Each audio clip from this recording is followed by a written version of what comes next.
Newton Ram promo 1995 Week 1 versus Redan Raiders. It's pigskin time. That's right. This Friday is the first football Friday of 1995. And you know what that means. Newton Ram football is back, starting this Friday. Join WGFS as the Rams charge into Avondale Stadium and face the Redan Raiders.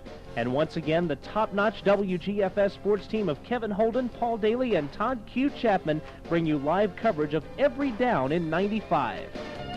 Newton Ram football on WGFS is brought to you by Newton Federal Savings and Loan, Coast to Coast Home and Auto, Charles Evans Nissan, East Metro Communications, Bulldog Tire, the Bank of Covington, Shoney's Restaurant, Steele Jones Insurance Agency, Ludy Sports Shop, Mayfield Ace Hardware, and Covington Cable TV.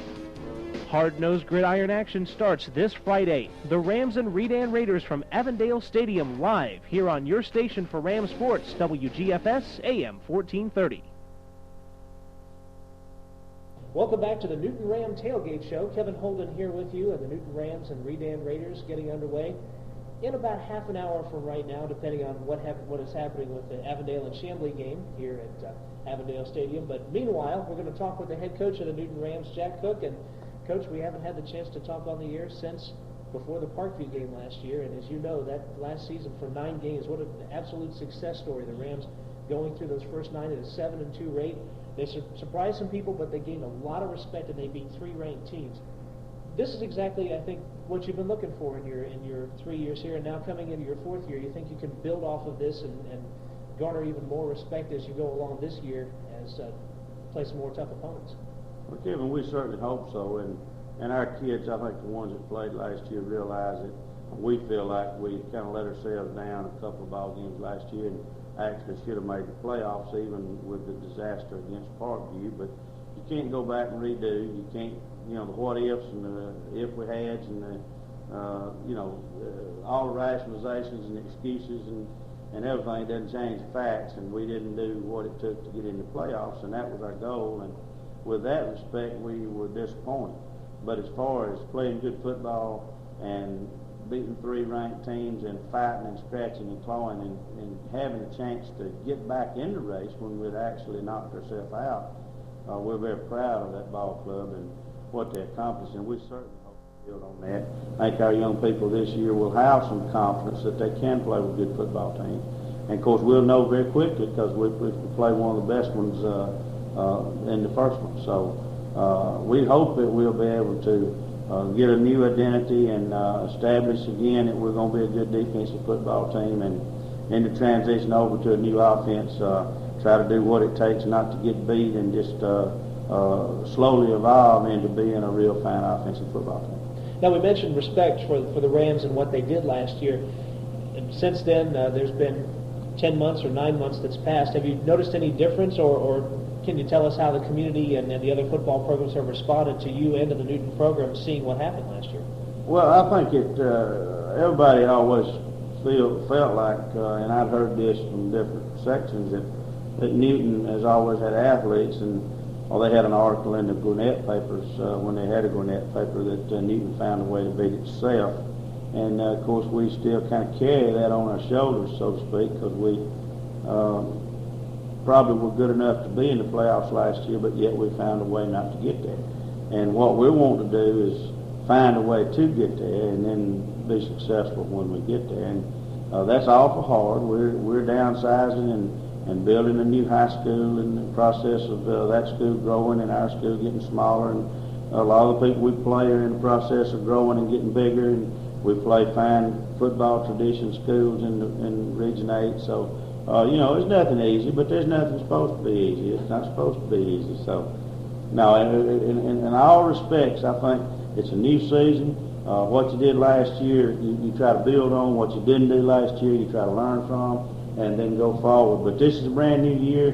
Right now we're undefeated, and we're trying to, whatever we got to do to make the playoffs is our main goal this year. Well, one thing that the Rams had the chance to experience, and was a sweet experience certainly, was the home schedule and some of the home victories, one of them being the Brookwood Broncos, a team that had come in undefeated, and the Rams beat them 17-3 in a game that was highly covered by a lot of the media in Atlanta and around the state, actually. what sort of effect do you think that win had for the program in those last 2 games and coming into this year? Well, I feel like those wins, the win over Redan, the win over Winder, the win over Brookwood, beating Burkemore at Burkemore as soundly as we did, all those things built up into a fact that, like you said, regained respect, so to speak. But it also extends expectations, and that's what we like. We want our people and we want other people to know that when they come here, they're in for a football game.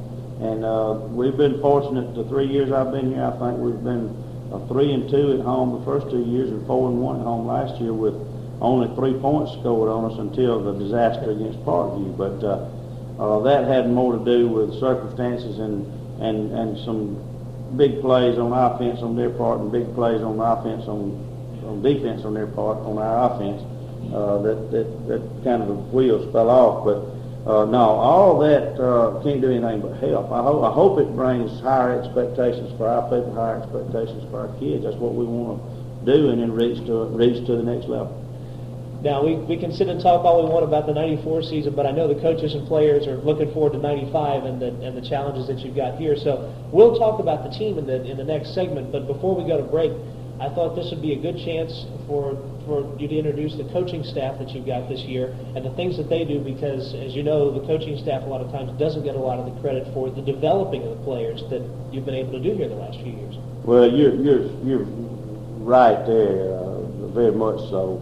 We've been fortunate since we've been here. We had 3 or 4 coaches that were willing to come back with us and stay here when we got here. And after a whole lot of negative things had taken place, they came back and stayed with us. And when a new school opened up, 2 or 3 of those coaches were able to get head coaching jobs at the new high school, and we're thankful for that. And they helped us get things started, and then they went over to start a new program at the new high school. So with that respect, we had good coaches to start with. We had a guy that came with me from Alabama, Duncan, that meant a whole lot to us for that first 2 years. And then, of course, last year he got a head coaching job in Alabama and went back over there. But we're appreciative of what a lot of coaches did through this year. We've got 2 guys that's been with us the whole time that I've been here, and that's Stanley Allen, our offensive line coach, and Kevin Bank, our defensive coordinator. And those guys have been with us since day one and are working hard to continue to improve, continue to grow in the program. And we got 2 experienced coaches last year, just kind of lucky. We hired a baseball coach who wanted to coach football, and Joe Bradfield. Joe's our offensive coordinator. And our second-year coach, who was working for the phone company or something, he came back in coaching. We saw him at the clinic and got lucky. And Chad Estes came on board last year with us there. So that's 2 experienced coaches that we got. And that's our 4 main guys on the varsity right now. We feel real good about 2 young coaches that we were able to get with us last year as volunteer coaches, both of them being hired in the school system, but no supplement was available for them last year, and that was Derek Coggett and Rodney Kinney. Rodney works as an attendance officer, and Derek teaches physical education at Fairview Elementary. So those 2 guys work with the varsity and position coaching, and they handle our junior varsity football team. And we've got another guy on board right now that we've tried to hire since we've been here that had other agendas. He was a world-class weightlifter and coached at Cousins, and that's Leonard Mccormick. Leonard came with us this spring, and we feel real fortunate to have Leonard. He's a young, enthusiastic, great role model for our kids, and a tremendous athlete in his own right, and he's going to be a fine coach. And he handles our 9th grade program right now. And we're in the process of trying to get 1 more guy, and we feel like he'll be carried to the board in the next few days, and we'll have a full staff. And this guy's got a lot of experience too, so we'll talk more about him if and when the situation arises where he gets on board. And we're looking forward to that, and think we've got a fine staff of people. And the same folks are helping us in the support role. Sam Johnson's handling our equipment and working through the Touchdown Club to carry our equipment. And Billy Williams, who coaches at Cousins, is handling our film crew. And also, Buck Smith's going to help him film our games for us. So we're going to do 2 cameras, and wide angle and a tight angle. So because of what we're doing, we need to get the wide angle to get the throwing and catching and pass routes in. So those guys that helped us. Mike Hayes is going to go again with us as a security guy and go with us to help, keep everything straight around our kids. And we appreciate him for that. And many more, our announcer and chain crew and all you folks that do things for us that you can't even name them. There's so many that it takes to have a program. Mr. Haymore, athletic director, and the stadium operator, Mr. Blanton, and just all kinds of folks that make football what it is, cheerleader coaches, the band directors, and all the things that go into high school football. We're appreciative of everybody that comes out and helps us do that. So we're excited about it. I hope everybody else is. Well, we've introduced you to some of the behind-the-scenes players for the 95 Newton Rams. When we come back on the Tailgate Show, time to talk players and the Newton Rams 1995 squad. Get ready, some exciting football to be played this year, and when we come back, we'll talk about that 95 Rams team. It is the Newton Ram Tailgate Show here on WGFS AM 1430. Coach Cook, segment 2 for September 1st, 1995 Redan Raiders. And we are back on the Newton Ram Tailgate Show. Kevin Holden, we're getting excited and ready for Newton Ram football, the Rams and Redan Raiders right around the corner. First of all, though, we have some unfinished business with the head coach of the Rams, Jack Cook. Coach, we've talked about the coaching staff and other people who've made Ram football possible, and we'll talk now about the team. First of all, before we introduce the 95 Rams, I wanted to talk about some things that have been going on in practice in preparation for this first game. Something, a problem that's been a little unique to this team this year has sidelined some people for a while, and I was going to ask you about what kind of situation that's had and how many people have come back and are ready for tonight's game, or what effect it'll have on tonight's game. Well, we had a situation arise this fall, I think mainly due to the intense heat and then some of the timing of our practices and just an unfortunate situation that took place. So we had a staph infection get started within our football team, and who knows how it got started for sure, but it's a devastating type thing if it's not controlled. And we had a lot of help from the health department and situation where we're trying to fight it all the way through, but we had about 13 guys get the staph infection, and 5 or 6 more, maybe could have had an infection, and hopefully we got it stopped.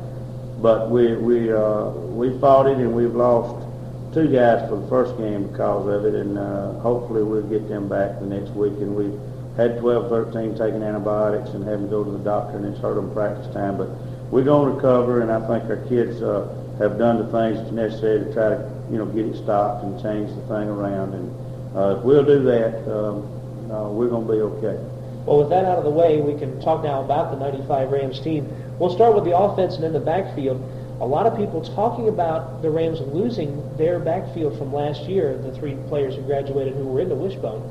The interesting thing is, and we talked about this before we went back with the second segment here, is that 2 of the top 3 rushers in terms of yards per carry are back with the team this year, and a lot of people don't realize that. So I was going to get you to talk about the Ram backfield and the part they'll play in the offense this year.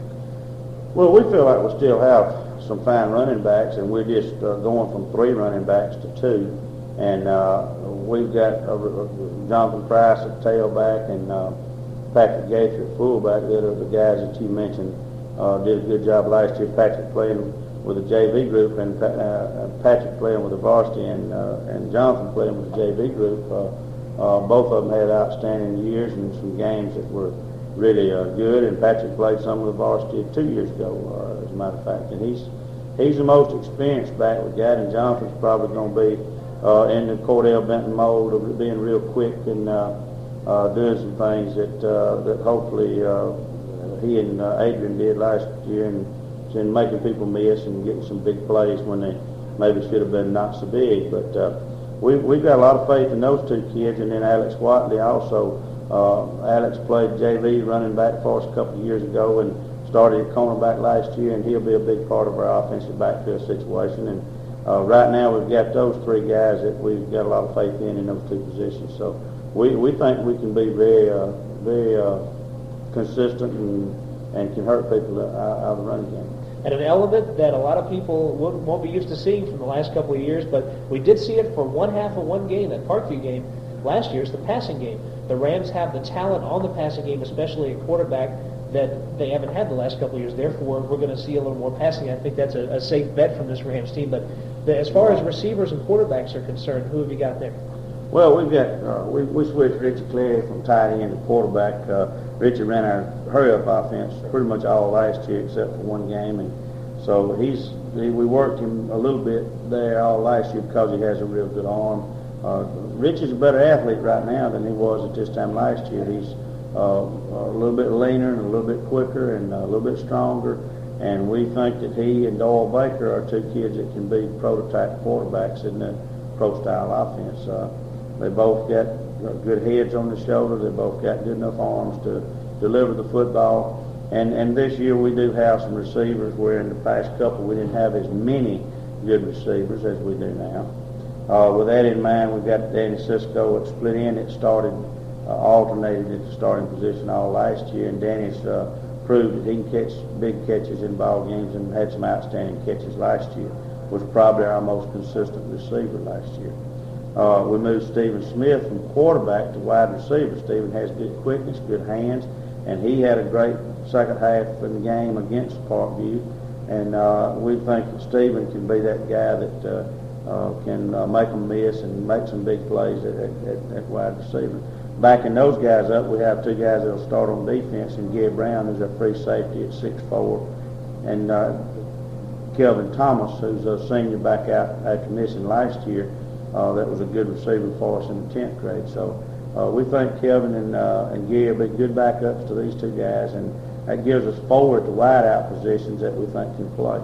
And at tight end, we've moved James Jackson and Chris Middlebrooks, who Chris hadn't played in a couple of years and has played baseball. Those two guys will share tight end. Both of them can catch the football. Both of them are capable of blocking. Chris is not a big player, but he's a tough kid and can catch the football, and both of them going to get better blocking as the year goes on. But they give us two good receivers at tight end, and so in all the skill positions, we feel like we can play two people almost everywhere and be about the same, and that's good because I think through the course of the season sometimes you need that. But we're very, very, very high on these guys, and I think as they learn the offense and the little things that goes with having to do what we're going to do, they're going to be really outstanding people. And of course, one of the big components and what makes an offense click a lot of times is that offensive line. And we have to give them a mention here because the folks don't get any kind of mention all year, except occasionally they'll get their name called once or twice. But these are the people who do a lot of the work and a lot of times get very little of the credit. So we can talk some about them here. Well, I agree with you there. There's two places it's tremendously hard to play, I think, on a football team. That's defensive secondary because you're getting people, back there that know where to hide. If they burn you, they burn you. And the offensive line, where unless your mama or your girlfriend knows what number you are, they never see you, never hear about you. So, now these guys are the ones that make it go. And we think we've got some good kids, but they're all new except for two. Britt Mass played a little bit toward the end of the year for Marcel and alternated with him at center. And we moved Britt to guard mainly, and then T.J. Harper, who's been a 2-year starter back, and T.J.'s the only real full-time starter we have back there. So everybody else is brand new. Everybody else has never really played a lot of varsity competition. We got Josh Gill at center right now, and of course Britt will back him up if something happened to Josh. And Jeremy Lilly has emerged as a guy to start at right tackle. Jeremy played a little bit last year, but had an injury that kept him out a lot. TJ will be the left tackle. And right now John Gray's backing him up. We got a guy that's hurt in Tommy Durden that moved in from South Gwinnett that should be a good backup in the line and might even start before the year's out. But he's our third guy there. And then we're trying to do something that might sound crazy. At the left guard, we're trying to play 4 defensive starters at left guard to try to give them rest on defense because they have to start. Greg Benson, Emilio Reed, Hagius White, and not Kelvin Usher, but Jamaico Usher. All 4 of those guys are going to share one guard. We can try to get them rest on offense and still have a good football player in there at that guard. And that might sound goofy, but all 4 of those guys have to start and play pretty much all the time on defense. So this gives us a chance to almost 2 platoon with using Watley and Gaither and those four at guard, and then John Gray or Durden backing up TJ on offense, we can play those guys all the time on defense and still get them some rest.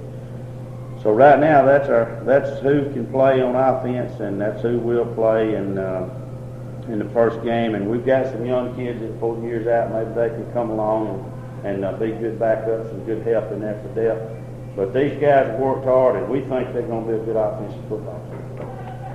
Well, we've talked about the offense now. As far as the defense is concerned, we know about a lot of strengths that the Rams have. This was their strength last year. The first 9 games of the season, the Rams allowed 60 points, one of the best in the state.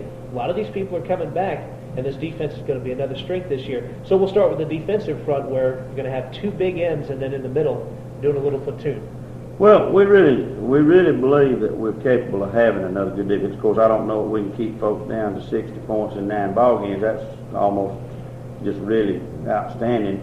But we hope we can come close to that. And our goal is always to shut people out and not let them score. If they don't score, they don't beat you. So that's our goal. And our guys have worked hard. Coach has had a good plan. We've stayed with 8-man front and done a little fine adjusting to it and trying to match it up to some of our personnel. But basically, we're going to be an 8-man front, 3-deep zone team and get after you and try to not give up the big play. We've got Greg Benson and T.J. Harper at the defensive ends. Nikita Webb, a 10th grader, will be the swing guy there. Right now, we've got Emilio Reed and Havis White, a 10th grader, starting at the defensive tackles. Emilio started a little bit last year. And right now, Brian Edwards will be the swing guy there. And at outside linebacker, we've got James Jackson back, and then Chris Middlebrooks playing the other side. And Danny Cisco will be the swing guy there. At inside linebacker, we've got Patrick Gaither, who's moved over to defense. He played some in the 9th and 10th grade defense, but didn't play defense last year. He's back, and Pat's had a good year. And Jamiko Usher's having a good fall at the other linebacker. Jamiko played some last year. And then Britt Mask will be the swing guy at inside linebacker. In the secondary, probably the starters will be Watley and Brown, who played last year as starters, and also Kelvin Thomas back, who played with these guys 2 years ago. Kelvin Thomas will also back up at safety, and Jonathan Price will back up at the corner, and then Stephen Smith will back up at the other corner. So those are the guys on defense that are ready to play right now, and we've worked a lot of other guys, and we think through the year we'll get 4 or 5 more able to fill in on the defensive side. But right now, those guys, I think if they play the way they're capable of playing, they'll be a really fine defensive unit. Well, that unit gets to go against the offense of the Redan Raiders here in about 15 or 20 minutes. And last year's game against Redan, the weather wasn't the big cooperating factor, but still the Rams coming out 3-0 in what turned out to be a defensive battle in the weather. Redan ended up finishing 8-3, so this is a very good team. They lost some men, but they've still got, the scouting report says they've got a pretty fair amount of speed, some good size, and that defense is going to be tough. Oh, their defense is going to be tremendous. They've got great quickness on their defense, and they've got 2 or 3 big players that are just strong and big. And we hope we've got some big, strong players too, and some quickness. And so it should be a great matchup with 2 good defenses going at it. And their offense probably is a little bit more advanced than ours right now because they've been in the wing tee the whole time Coach Clover's been there, or at least the last few years. And these guys have experience running their offense where our guys don't. But other than that, I don't see any difference. I think size-wise and speed-wise, we match up very closely. But I would think that playing at their place and us beating them last year when they thought we weren't supposed to should be a motivating factor for them. And we'll have to really be ready to play and play at our best to do what we need to do against Redan. Well, before the Rams take the field, anyone else you want to thank or recognize for helping to get this team together for the '95 season? Well, we want to thank everybody, all our coaches. We want to thank our parents for the long hours that they allow their kids to put in, and mostly the players. Our players here have worked real hard since last year. And we've put in a month of August that was just really grueling for them, and I hope that they have a successful season to kind of pay them back for the hard work and dedication that they've shown since practice started and trying to get a new offense going and trying to remember a whole lot of things that they don't know yet. But they'll learn, and I think we'll get better and better. I really hope we do. And like I said, our main goal this year is to do whatever we have to do each week to try to get better and get good enough to where when it's all said and done, we're in the playoffs. And if we can accomplish that with these young people, and then it's a new season and anything can happen. So we're trying to make the playoffs some way. It'll be a tough road to hoe because this region is always brutal. And but I believe in our kids, and I believe they'll give their very best efforts. And if they do that, we'll be able to live with it, whatever it is. And I want to thank. I'd like to thank our principal and athletic director for letting us have the freedom to kind of run the program the way we want to, and the support that they give in the school. And I want to thank the cheerleaders because they really, people don't realize how hard they work sometimes, and their coaches and the band. It takes a lot of people. The festive family atmosphere, high school football, is really something to enjoy, and we hope that people will come out as a family and be able to really enjoy some good football at Sharp Stadium, and hopefully travel on the road with our band and cheerleaders and players, and have a truly community atmosphere and family type atmosphere that we can continue to build on and continue to be successful with. And we appreciate, Dr. Clamp and the Board of Education and the whole Newton County situation, our faculty at the high school, and everybody that cares about Newton High football. Another group, our Touchdown Club, has just been super. The ladies that put together the football program, and the advertisers in the program, and the signboard at the stadium, and all the things that people don't realize. It takes a tremendous amount of hours and work to get that accomplished and get it finished. And I just really want to thank all those people, and I also want to encourage everybody to come out and watch the Rams during the course of this season, and I hope we'll be worth watching, worth the time. Well, the Rams will get that chance. This first game against Redan coming up very shortly. Thanks for taking the time out with us, Coach, and let's lead them to a win tonight. Kevin, we appreciate what y'all do, and the advertisers that allow us to be on the radio, too, because it means a whole lot to our kids. Gets your name mentioned and makes Mom and Daddy proud and makes us proud, and we appreciate what y'all do, too. Why don't we hear from a couple of those advertisers, and then Todd Q. Chapman will come back and have your region roundup. It's the Newton Ram Tailgate Show coming up in just a few minutes. Todd Q. Chapman will bring you that region roundup on WGFS AM 1430.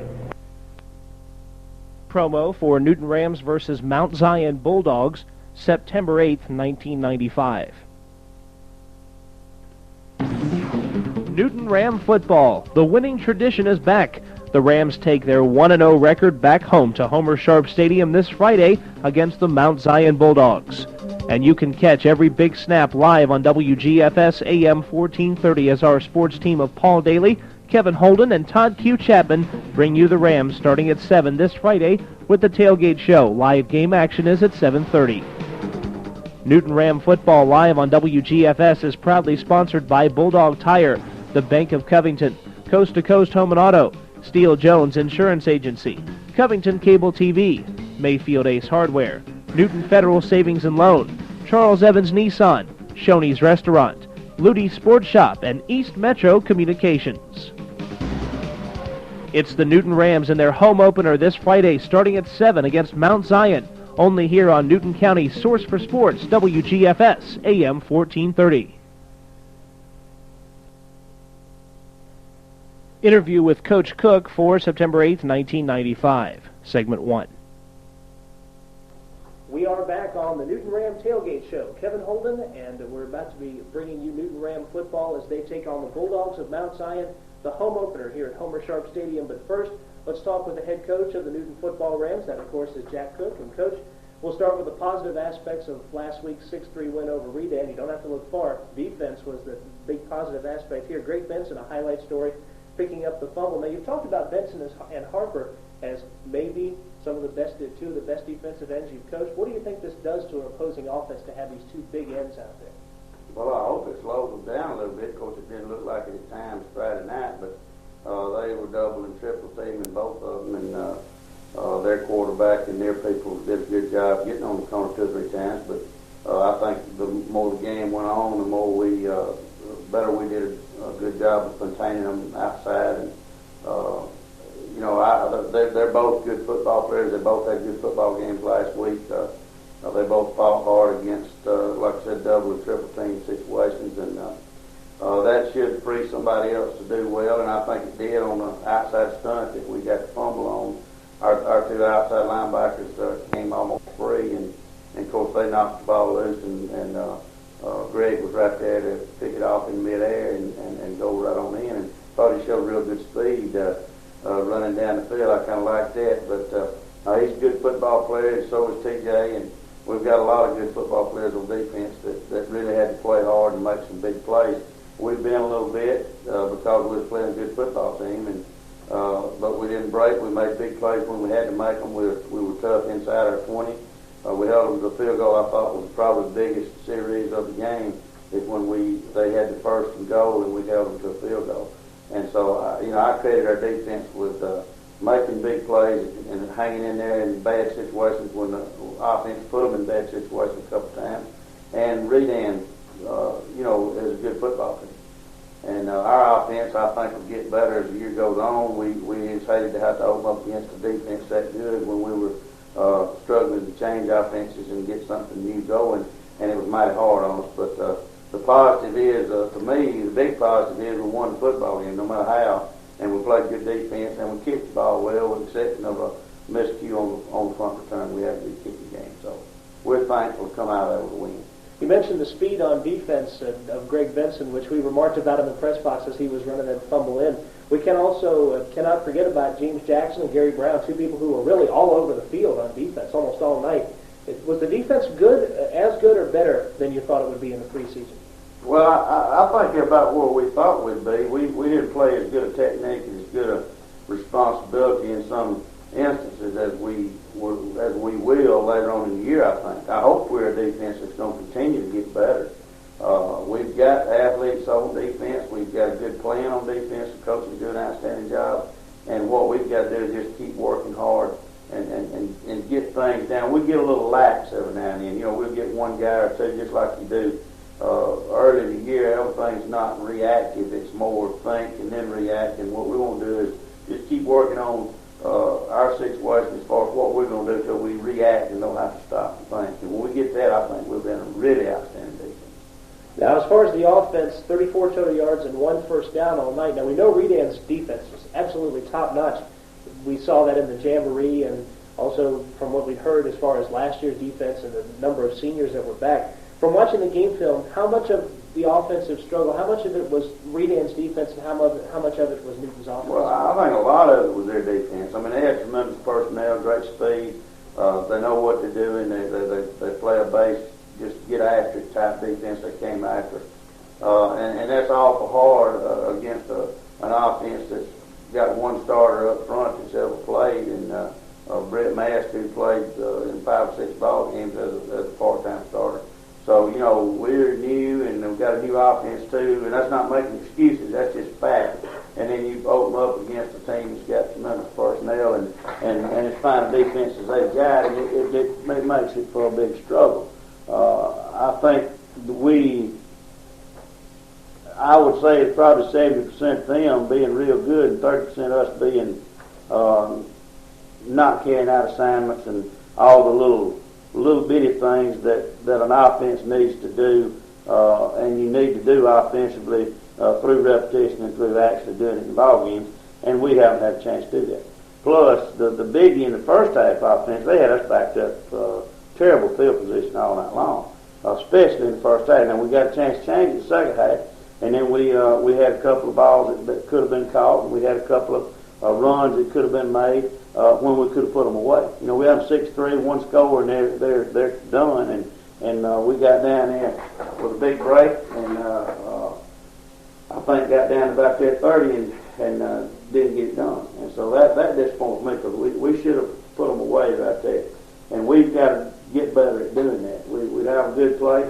I bet we had 2nd and 5 probably 7 or 8 times, and then we'd have 3rd and 7. And so, consistency, if I had to pick a word, I'd say not securing the football and inconsistency and carry out assignments. We've got to get better at those things, and that's what practice is for, and that's what we're going to work toward doing.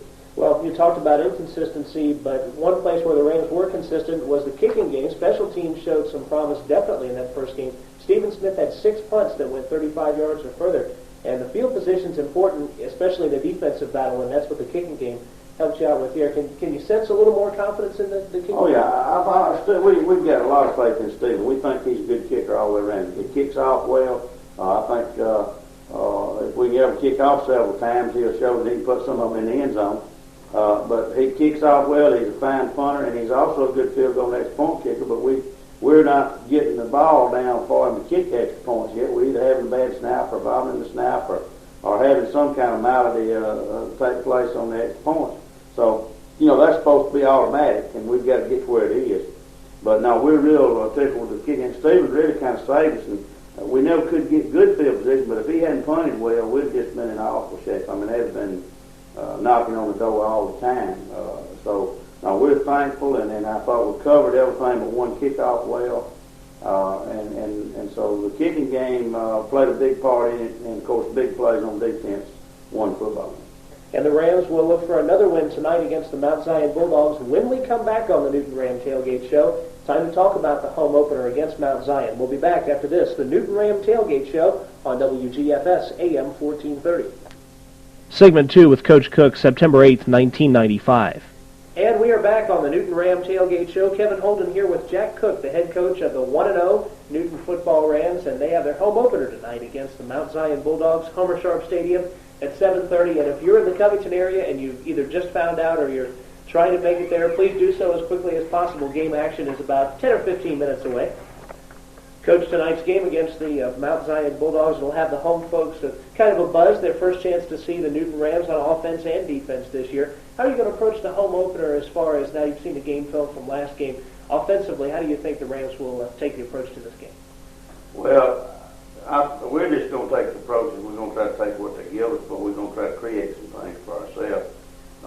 We were unable to do that. We feel like Redan's defense dictated things to us because we didn't really beat them off the football. And what we'd like to do this week is attack Mount Zion and dictate to them what we're going to do on offense and then execute. If we can do that, we feel like, it'll be a different story with our offense. Now, as far as the Mount Zion Bulldog team, the Rams beat this team 29-15 last year. They were a young team last year. A lot of folks are back for this team, and they won their first one by a field goal over Alexander. Last year, this team, talking about Mount Zion, had a fairly well-established ground game, but one of the better passing games against the Rams that we had seen, and that's why they put the 15 points on the board. Should we see more of the same? Oh, yeah, I think you'll see them. They've got a strong halfback at number 6, and then they got a strong fullback running up the middle. They've got a quarterback that runs the waggle pass well. He runs the option well as far as it's in the keeps off the running game. He's a fine athlete, quarterback. They've got a receiver that's, I think, number 25 that he loves to go to in crucial situations, who's a good receiver. So, yeah, we expect them to be a better offensive football team than Redan because they've done what they've done together a little bit more. And then this quarterback has a year's experience, and he's a good football player.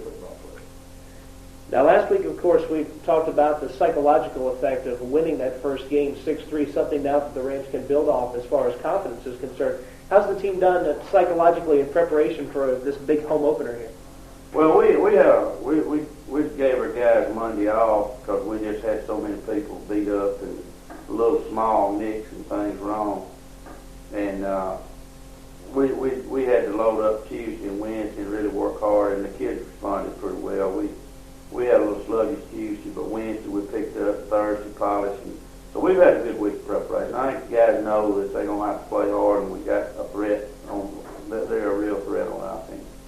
So we don't know what to expect from them on defense.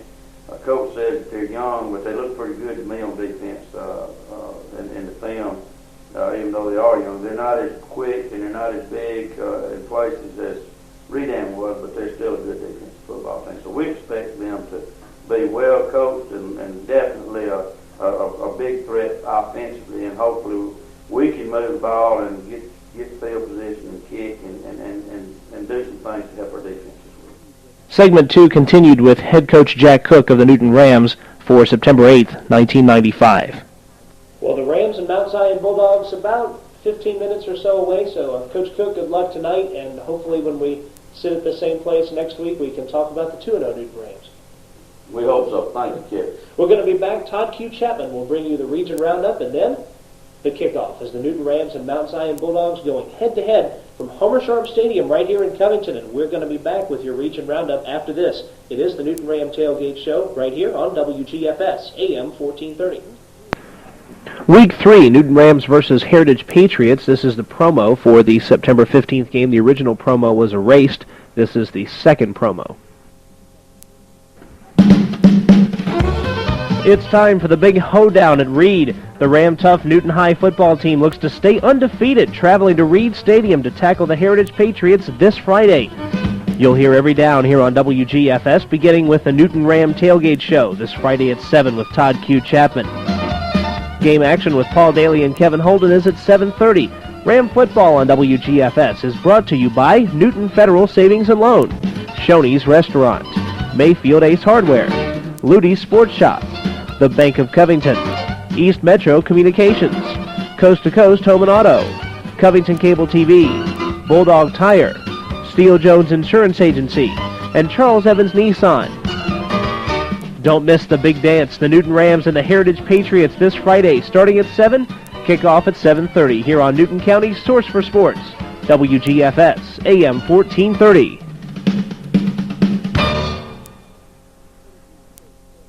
Interview with Coach Cook for September 15th, 1995 versus Heritage Patriots. Okay, segment 1 with Coach Cook for the Mount Zion, no, not for Mount Zion, for the Heritage game, September 15th, coming up. 3, 2, 1.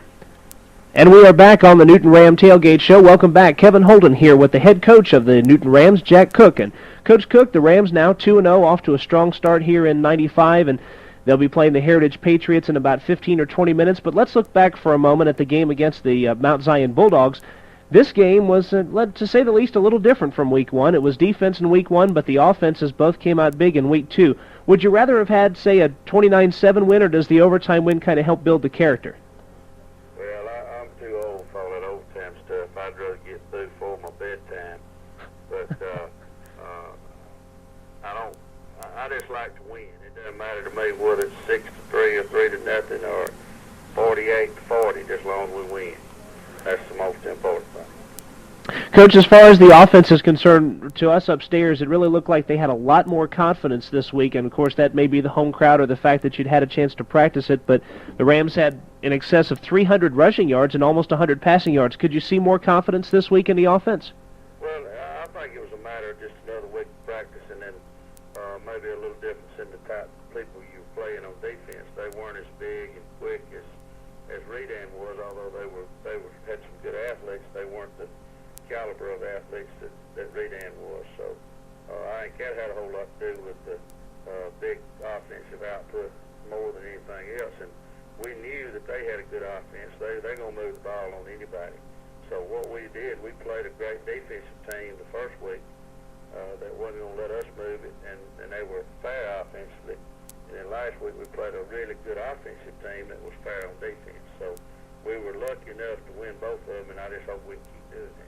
Well, one thing that certainly helped you in winning this game was the backfield, the two backs you had this time around, almost like two tailbacks. There were Jonathan Price and Alex Watley, both of whom had terrific games, and Watley really stepped up despite the fact that he didn't play. I'm not sure if he played at all against Redan at fullback, but he certainly did a fine job in this game. Well, Patrick Gadget was hurt and wasn't able to dress, so Alex had to step up and take up at fullback. He's our first backup, really, at tailback, but he just had to step in at fullback, and it just was a game where he ran the dive play by him 2 or 3 times and had a big game, and we're thankful. But Alex is a good athlete. What we'd hope to do is build some depth, though, and have 2 guys playing tailback, 2 guys playing fullback, and then being different folks on defense. So hopefully we'll accomplish that this week. Patrick will be back, and we've worked Tyrus Hardeman in at fullback, so hopefully we'll have 2 fullbacks and 2 tailbacks. And we'll get a chance to see that formation when the Rams take on the Heritage Patriots. And when we come back here on the Newton Ram Tailgate Show, it'll be time to talk about that game between the Newton Rams and Heritage Patriots. That'll be at Reed Stadium in Conyers. It'll begin in about 15 minutes, and we'll talk about that game next here on WGFS AM 1430. Okay, this is segment 2 with Coach Cook for September 15th, 1995. Segment coming up in 3, 2, 1. And we are back on the Newton Ram Tailgate Show. The Newton Rams, 2-0 to start the 1995 season, will take on the Heritage Patriots at Reed Stadium tonight. In fact, that's about 10 minutes from right now. And I'm here with the head coach of the Newton Rams, Jack Cook. And now, Coach, before the Rams take the field for tonight, tell us this much. This is a Heritage Patriots team that won by 5 touchdowns in Week 1 and lost by 5 touchdowns in Week 2. Which is the real Heritage team? Well, I think somewhere in between. I think you've got to evaluate the level of the competition and the athletes that you're competing against, and I think that's the same with our guys as them. We played two totally different football teams, and I think they did too. I think Rockdale has a good offensive football team, and they must have done a good job stopping them from their defensive side, but Rockdale has a lot of young kids playing defense, and so therefore they scored a lot of points on them. I think Troop is kind of a solid defensive team, plus they've got a good offensive team too. So they played a really fine football team last week. So I think they're somewhere in between those two teams as far as I think they've got a young defense that can play well. They proved that against Rockdale, but their offense is what they're going to live by. And I think Troop just out-athleted them in some situations close, but if you check everything, they moved football against Troop. They just didn't get in the end zone. They ran up down the field and had turnovers and made mistakes and got stopped because, Troop just has tremendous talent, tremendous athletes. Well, this Heritage team, one thing that we definitely know about them is Vino Gibson. And the Newton defense the last couple of years has made a name by stopping the big runners. Of course, earlier in this year, we've seen a couple of good ones in Shaka Hilton, the quarterback from Redan, and Damian Smith from Mount Zion. And last year, the Rams really did a number on Mark Townsend from Brookwood. Anything different here against Vino Gibson, or the same defensive plan? Well, Gibson's a fine back, but they run the veer offense, and they've got 2 featured backs, plus they've got a quarterback who can run. So you can't really key on Gibson. You got to key. What the tough part to play defense this week is we got to play assignment football. We've got to take the dive back. We've got to take the quarterback. We've got to take the pitch, and also at the same time you do all that, you got to worry about the pass off of it. So if we play good assignment football and don't let people run by us up front, I think we'll be okay. But it's a big change. It's a big difference between playing option against an option team than it is playing a wing team. Well, we certainly don't want to look ahead to anything in particular. I know you like to take it 1 week at a time, but does that thought of possibly being 4-0 going into sub-region play, is it giving the team a little psychological boost this week? Well, I think we got to play them one at a time, like you said, but our goal is always to win every game we can win, and we're really fortunate to be where we are. What we need to do is improve and get better in every phase of the game where we can just keep winning week to week, and if we can keep improving, I think it's possible for us to keep winning week to week.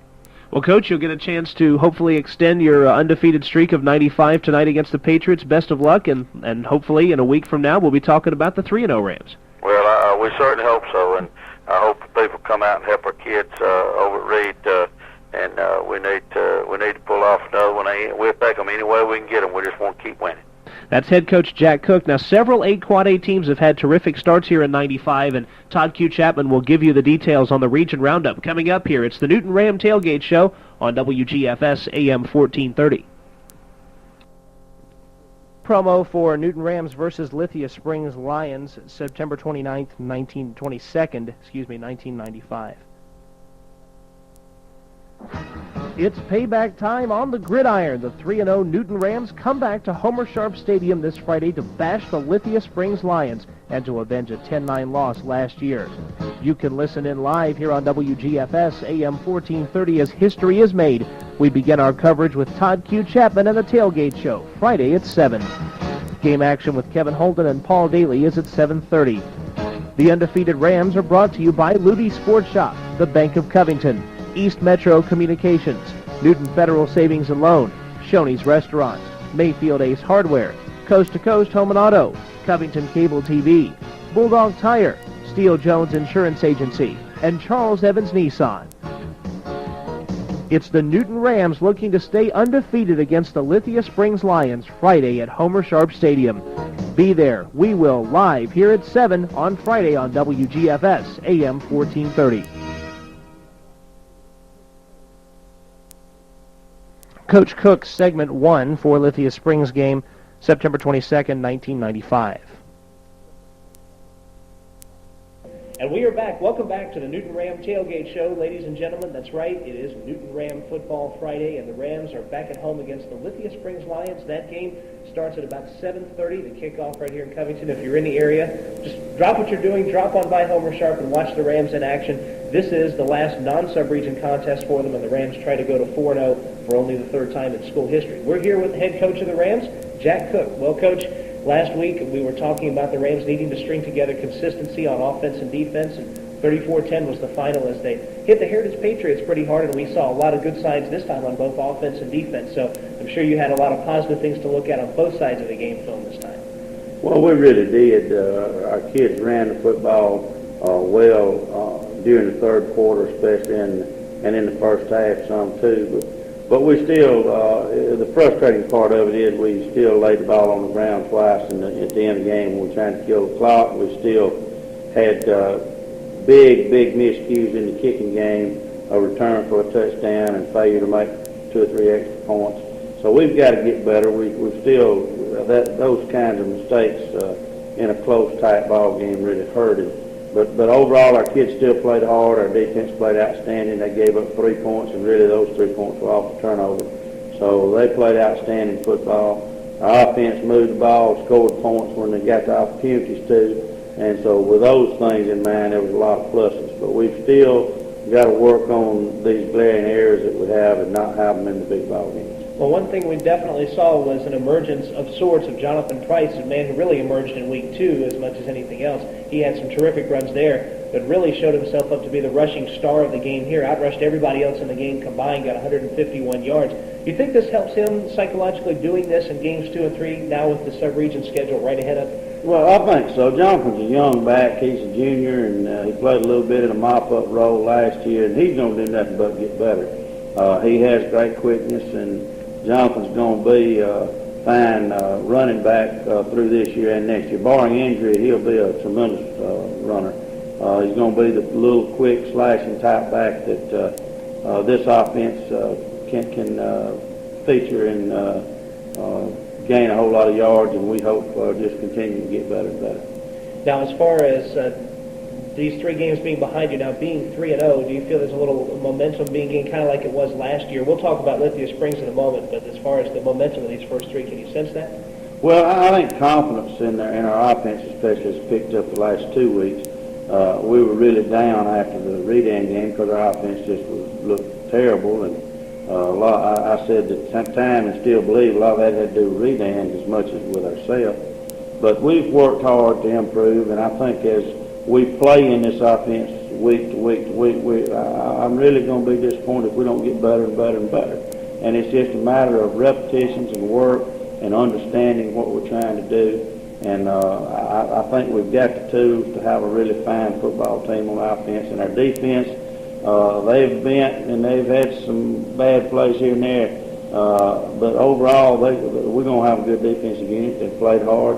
They've got some experience, and we're going to continue to get better on defense too, I think. Well, the Rams will not be leaving the county for a couple more weeks. They will be at home tonight against the Lithia Springs Lions. This is the last non-sub-region game, but if you think it's not important, you just stick around. There'll be a lot to talk about when we come back. It is the Newton Ram Tailgate Show. We are talking with head coach Jack Cook of the Newton Rams. We'll speak more with him in just a moment right here on WGFS AM 1430. Segment 2 with Coach Cook for Lithia Springs game September 22nd, 1995.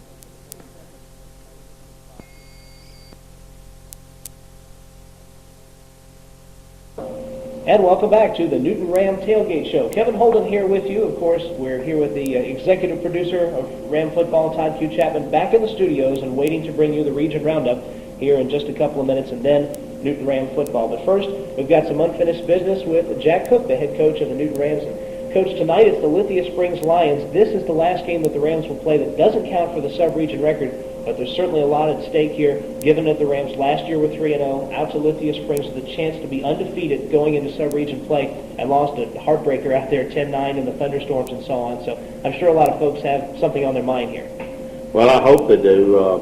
We went over there last year, I think, with our heads filled up with ourselves. We hadn't been 3-0 in quite a while, and we kind of had our heads, not screwed down quite tight enough and a little fat-headed probably, and just didn't execute, didn't play quite as good as we thought we should have. But here again, Lithia, it was a big game for them, and Coach is trying to turn their program around, and he made our game a real marquee part of their season, and they still talk about it over there. They really like to get after Region 8 folks, because Coach Hector played at Clark and coached with Coach Henderson, and in his estimation, Region 8 is the toughest region in North Georgia, and he's selling his kids on the fact that if they play with us and play with Clark, that they can beat anybody in their region.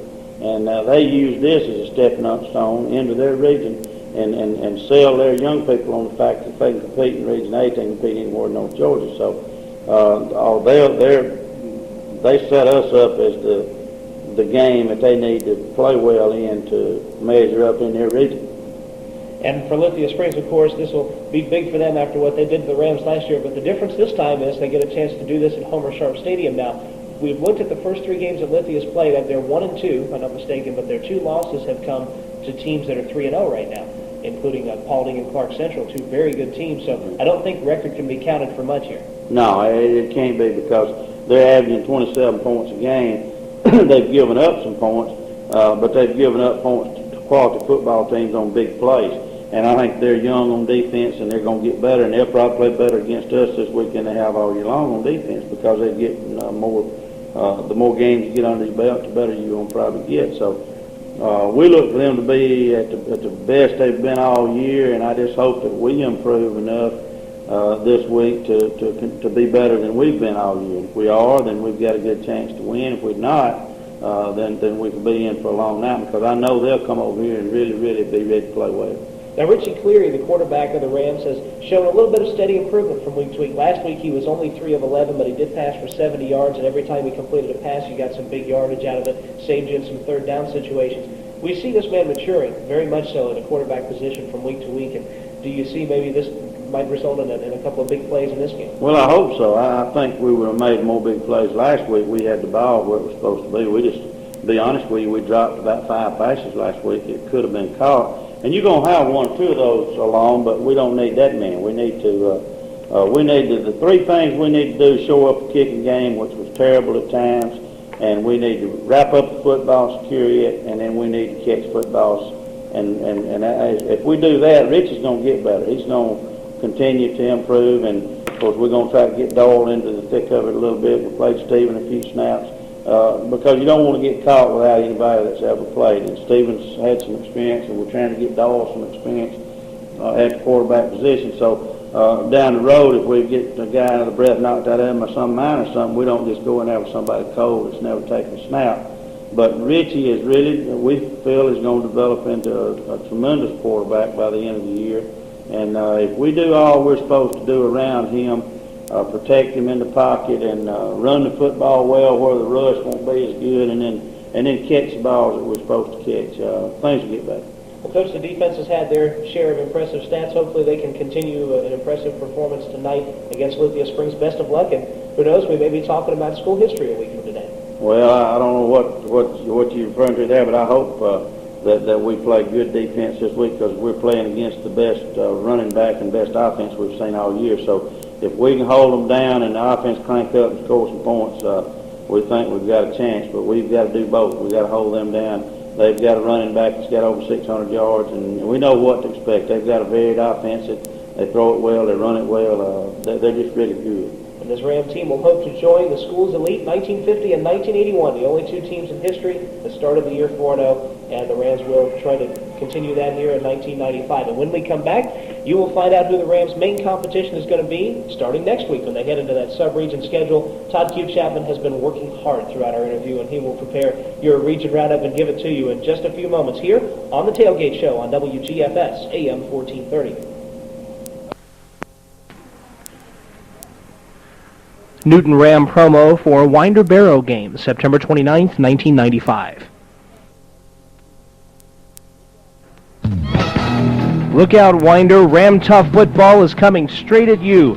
It's the undefeated state-ranked Newton High Rams looking to extend their spectacular season against the Bulldogs of Winder Barrow High School this Friday night here in Covington. And if you can't catch the game in person, we'll bring you play-by-play action of the Rams and Bulldogs, starting with Todd Q. Chapman's Newton Ram Tailgate Show at 7. Friday's kickoff with Kevin Holden and Paul Daly is at 7:30. The Rams on WGFS, sponsored by Steele Jones Insurance Agency, Charles Evans Nissan, East Metro Communications, Mayfield Ace Hardware, the Bank of Covington, Bulldog Tire, Shoney's Restaurant, Coast to Coast Home and Auto, Ludy's Sports Shop, Newton Federal Savings and Loan, and Covington Cable TV. The best pigskin show around, the Newton Rams and the Winder Barrow Bulldogs, this Friday at Homer Sharp Stadium here on WGFS AM 1430. Coach Cook segment 1 for Winder Barrow game September 29th, 1995. And welcome back with more of the Newton Ram Tailgate Show here live on WGFS. I'm Kevin Holden, bringing you part of the Newton Ram Tailgate Show. Todd Q. Chapman will be back in about 10 or 12 minutes. He'll give you the region roundup. It's a big week here of Newton Ram football because the sub-region schedule opens up. I'm here with the head coach of the Newton Rams, Jack Cook. Now, Coach, we'll get to the sub-region schedule in a minute, but first, let's talk about the game that kind of put the Rams in select company with only two other teams in history that have started 4-0, a 26-11 win over Lithia Springs, and of course Jonathan Price had his, we can call it, typical great performance. Also, Tyrus Hartman came up with an excess of 100 yards. Did you like to see more development out of more players in the backfield and gives you more depth? Well, we're thankful to have those two kids playing well right now. Tyrus, we've always felt was capable, and he had a setback with an elbow injury early in fall practice, and really cost him about 3 weeks of practice time. But he got over that, and he's developed and come along, and really is going to be we think, a fine football player. And that gives us 4 backs in the backfield that we feel great confidence in right now. And Jonathan being the tailback, and now we can work Alex at tailback strictly, and then work Patrick Gaither and Tyrus at fullback. Patrick having to start on defense, and Jonathan, Alex having to start on defense. So we've got 4 good backs, but now we can get 2 of them on offense and 2 of them on defense, and so it's really helping us depth-wise, and we've got a lot of confidence in any of the forwards' ability to carry the football or catch the football. And speaking of catching the football, there have been a wide number of receivers, 9 different ones that have caught passes this year. And Newton, here against Lithia Springs last week, outpassed the Lions, had 121 passing yards from Clary, and 5 different receivers caught the ball in that game. Through 4 weeks, do you think the passing game is ready for 8 Quad A South? Oh, I think definitely it is. I think that was our goal to start with, to be varied and to be balanced. And I call it pretty good and balanced when you can have 2 running backs and both of them get over 100 yards and then throw for over 100 yards. That's pretty good balance. And we think that it's going to do nothing but get better as far as the passing game. As Richie gets more attempts and our receivers get more work, surely we'll get better. You know, I think we're right on the verge of really being a good football team offensively because of the diversity that we can have. And as far as the next week's game against the Winder Barrow Bulldogs, we are going to get to that in just a moment. It is the first game in 8 Quad A South for the Newton Rams this year, and not to jinx anything or put any extra pressure, but a win tonight will put the Rams in select company with only the 1950 Newton Rams as teams that have started the year 5-0. We'll come back and talk about that in just a moment. You're listening to the Tailgate Show live here on WGFS AM 1430. Segment 2 of the interview with Coach Cook for the Winder Barrow game, September 29th, 1995. And welcome back to the Newton Ram Tailgate Show. Glad you could join us this Friday evening. It'll be the Newton Rams and Winder Barrow Bulldogs, the sub-region opening game for both teams in 8 Quad A South, and that will be in about 10 or 15 minutes from right now. We're talking with Jack Cook, the head coach of the undefeated Newton Rams, and Coach, here we reached the sub-region, 8 Quad A South, one of the tougher sub-regions in the state. And after what happened last week with Brookwood going after Clark Central, with Shiloh upsetting Norcross and so on, we know that yet again we are going to have a tremendous sub-region. That shouldn't be a shock to anyone. We always seem to have that. What do you think of the quality of the sub-region as a whole? Well, we've always known that Winder's going to be a good football team. Brookwood's going to always be a good football team. They're 2-2, but they're 2-2 against 4 quality football teams. And Shiloh's 3-1 and could have won them all. And the only team that beat them was South, and South may win the thing in the North. So, that it's just one of those deals where as usual, there's going to be 4 teams, 5 teams in the South real good, and 3, maybe 4 teams in the North very good. In our region is always that way, and there's nothing that you don't expect, and we realize that the level of play is fixing to step up a notch tonight, and then it gets better as the year goes on, and I hope that we're up to the task of getting better with it. Now, this Winder team that the Rams are facing tonight has 2 wins, one by 13 points, one by 3 over 2 pretty good teams, but then there's a loss by 37 points to a Monroe team. Which is the true Winder Barrow team? Well, I think it's somewhere in between. I think what happens when you get in a situation like they did with Monroe, they're playing at their place, and Monroe and them are tremendous rivals, and Winder's a team that's going to try to run the football and run the veer and run the option and play good defense. And if you get in a situation where you get behind and you can't do what you normally want to do, and that's the case with Monroe, they got 2 touchdowns behind, and then the wheels fell off because they were having to throw the football, try to get back in it, and Monroe played them to throw the football, and they made 2 big plays, and then it got out of hand. And so, you know, they're somewhere in between there. They're a good football team. At that particular night, everything went sour, and that's no sign that they'll be that type of football team this week. I know they won't be. If anything, you know, they'll be better because of it now that they've come back and won a game after that terrible defeat. And I think, you know, they're a good, solid defensive football team with an offense that has potential to hurt you if you don't really play good football against them. And that's kind of how I rate them. They're a good defensive team with a potentially dangerous offense that could really hurt you if you let it. And this Winder team, being the first game of the sub-region for the Newton Rams, have you traditionally found in coaching that when you hit the sub-region that with the players getting ready for this first game, at being at home, do you find you maybe need a little less coaching and egging them on for the game, given that it is the first sub-region game? Well, our kids are hard to read. Last year and the year before, too, and this year, they've been pretty businesslike in their preparation, and we've had 3 good days of practice. You know, we've just become, I guess, you get in a routine, and we don't try to have a lot of high emotion every day in practice. We try to be businesslike and just have a good level of intensity, but be mentally aware of what's going on and try to learn. We introduce the game plan on Monday and try to repetition on Tuesday and Wednesday, and then polishing on Thursday, and that's it. And we're going to work hard, but we're not trying to go out there and have a lot of rah-rah stuff going on to an extent where we'd rather play level with high level of intensity all the time and not play in spurts. That's what we're hoping to avoid. And with that in mind, you know, we've had 3 good business-like days of preparation, and of course Thursday you just hopefully it's sunk in mentally and you get ready.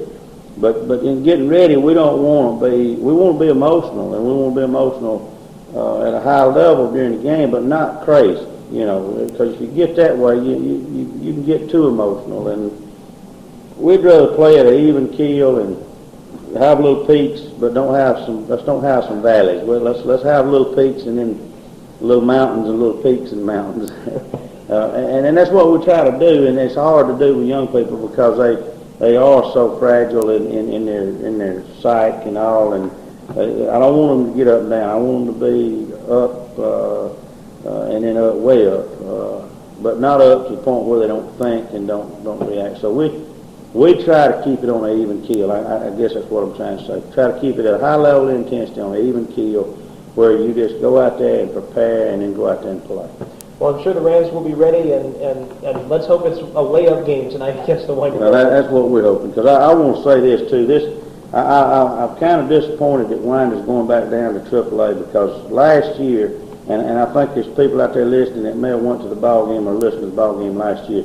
Last year at Winder was one of the finest atmospheres for a high school football game that you could ever see. Our stands were full. We took a great crowd up there. They had their stands full and had a great crowd at their place. And it was what high school football ought to be about. And the ball game was tremendous. The kids played hard, and then they shook their hands and talked to each other like civilized people after it was over. And that's, to me, it was a family affair, neighbor against neighbor, and both towns about the same size. You know, both towns. And both towns about the same size. You know, both towns, it just was a great experience, and I hope it'll be that way here at our place. And then, of course, we can't keep that rivalry going probably, but I wish we could, because that's the kind of thing that we feel like the high school football can build in the community, is a good family atmosphere, a good rivalry situation, and we're looking forward to this game with them, because we want to treat them with the respect that they treated us when we went to their place, and have just a good old country football game, and then everybody go eat supper and go home, you know. That game against Winder last year, when our broadcast team showed up, the game was being covered live by one TV station, on tape by another, and by 3 radio stations. So I have a feeling we'll have the same type of big coverage in a big game tonight, and best of luck in it. Thank you, Kid. We're going to come back with Todd Q. Chapman and the Region Roundup coming up here in just a couple of minutes. This is the Newton Show, the sub-region opener, the game we've been waiting for. That first sub-region game is about 10 minutes away here on WGFS AM 1430. For the Newton Ram versus Rockdale Bulldog game for October 14th, 1995, there is no promo. There is only one segment of interview with Coach Cook. Coach Cook's segment for Rockdale game October 14th, 1995. And we are back on the Newton Ram Tailgate Show. Welcome to it. It is a Saturday edition of the Ram Tailgate Show. The Rams are at Reed Stadium, and in about 15 minutes they will be butting heads with the Rockdale Bulldogs, a team that pulled off, Coach Cook had a pretty interesting win over Winder last week. I think a lot of folks had underestimated the Rockdale Bulldogs, but I think they opened up some eyes by beating Winder by a point. Well, I know they did. They were, but they've been a good offensive football team all year. They moved the ball. They were shut out a couple times, but one of them was Parkview, another was somebody, McIntosh, I think. And then they scored a lot of points against Salem, and they scored, went up and down the field on Heritage and didn't score. So they moved the football, and their defense, I think, is what's improved. They played well on defense. Their special teams were really outstanding. So they've improved steadily, and they've got a young football team. And Coach and his staff have done a great job. Coach Woodall and them always have them ready to play us, for sure. So they'll play their best football game against us. We know that, and we know what to expect going to Reed. You know, we just got to be ready to play, and we've got to play better than we played against Winder. And if we do, then we'll have a chance. If we don't, we'll be a terrible result. So we know that, and we have a lot of respect for them, and we're just hoping that we can rise to the occasion. For the Rams, one advantage they will have going into the game tonight is the week off, something Rockdale doesn't have the advantage of coming in here. And the week off, the last 2 years, has been an advantage for Newton because it sort of split the season into halves. You've had a chance to play 5 games, take a break, and then come back. How do you feel as far as getting healed up in the off week? Well, we did basically the same thing this year as we did last year. We were physically just nagging type injuries, so of course, the weather day last week we made us miss one practice, but we practiced one day and ran another day, and that was it with the varsity. And the JVs practiced right on through it, and but our varsity just practiced 2 days last week, and then this week came back and really worked hard Monday, Tuesday, and Wednesday, and I think we're ready to play. We didn't get Chris Middlebrooks back, but other than Chris and Nikita, who broke a bone in his hand in the game, we've got everybody healthy and ready to go. One thing that we've seen in the first 5 weeks of the season, the Rams have been using a lot of different folks. We know Jonathan Price is the one established man in the backfield, and then there are several behind him who have had a chance to play quite a bit recently. We've seen Tyrus Hardiman come in and have a couple of good games. As far as tonight's game against Rockdale, Price, we know, will be one starter. Who else can we look for out of the backfield? Well, he and Tyrus will start on offense, and Patrick and Alex will start on defense. And then that's the 4 that will play offense too. Both those other guys will play some, but we're trying to two-platoon as much as possible and still have some depth both ways. But we expect all 4 of them to play some, and the same thing at wide receiver. We'll play 4 or 5 people there, and trying to get ourselves some depth and be able to start people on defense that don't have to start on offense. One statistic I wanted to ask you about, the Newton Rams in the first quarter and the third quarter this year have outscored the opponent 62-0. They have not allowed a first quarter or third quarter point this year, and I wanted to ask you what you thought the major factors in that, where I know that you get a chance to talk to the team, of course, right before the game and also at halftime, right before these two quarters. So do you think the coaching is a factor? Well, I hope it is. I think our coaches do a good job preparing our kids and making adjustments. And one thing that's hurt us in the second and fourth quarter, that's where you really want to be good also. But one thing that hurts us early in the year hurt us was the heat and having to play people both ways. And now we're hopeful to not have to play everybody both ways, and the heat's not as much of a factor. So I hope we'll continue to do well in the first and third. And another thing too, our offense being new and playing a lot of young kids up front and changing people's position on defense to cover injuries, you don't make adjustments quite as well.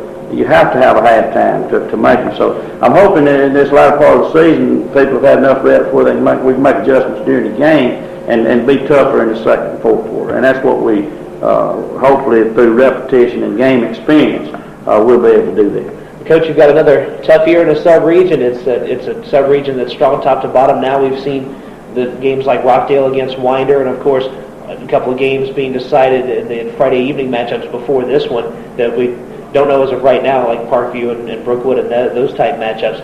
It's always a tough year in the sub. Well, our whole region is tough. The other side, everybody in the region's got 2 losses at least, except Clark. Clark's 4-1. Their loss to Brookwood, which is on our side. Brookwood's got 2 losses, and one of them's to South on the other side. So it's just it's a tough region on both sides. And I think this year, hopefully, our side's a little stronger. But I think our side really, but facing it truthfully, you've got Parkview and then everybody else. Right now is what you've got. And hopefully out of everybody else will emerge as the one that's going to challenge them. And I hope we get the opportunity to do that. Well, the Rams, of course, will play Parkview the last week of the season, which means the next 4 weeks they can use, hopefully, to steamroll and gain some momentum from week to week. And, of course, all of that will start tonight. So best of luck against Rockdale, and we'll look forward to talking to you before the Shiloh game, the homecoming, and the Rams may be looking for a little revenge here, but we'll concentrate, of course, on Rockdale tonight. We appreciate it, Kevin. We hope we'll get after them and get to stack these things one at a time up. And we've got to have 4 in a row for it to mean anything. And our kids know that, and we know that, and I think they'll give every effort to try to do that. And then this is just the first one, and we can't look past it. Coming up on the Tailgate Show, Todd Q. Chapman is going to be telling you about the Region Roundup. The odd thing about this Region Roundup, everything's pretty much finished with the exception of the Newton Ram game tonight, so you'll know exactly how everybody else did before the Newton Ram game starts. That, of course, can be a big advantage. We're going to come back with more on the Tailgate Show, live here on Covington's radio station, WGFS. Newton Ram promo for homecoming game against Shiloh Generals, October 20th, 1995. In the history of Newton High School, only one football team has ever gone 6-1 to start the year. Friday night, this year's bone-crushing Rams try to become the second. It's homecoming Friday as the Rams battle the Shiloh Generals from Homer Sharp Stadium. Forget battles. This one's going to be an all-out war. WGFS AM 1430's coverage of one of the most important Ram games in years starts with Todd Q. Chapman and the Tailgate Show Friday at 7, followed by Paul Daly and Kevin Holden with the kickoff at 7:30. Ram football is sponsored by Newton Federal Savings and Loan, Shoney's Restaurant, Mayfield Ace Hardware, Ludy's Sports Shop, the Bank of Covington, East Metro Communications, Coast to Coast Home and Auto, Covington Cable TV, Bulldog Tire, Steele Jones Insurance Agency, and Charles Evans Nissan. The Rams and Shiloh Generals homecoming and a lot more Friday at 7 live on WGFS AM 1430.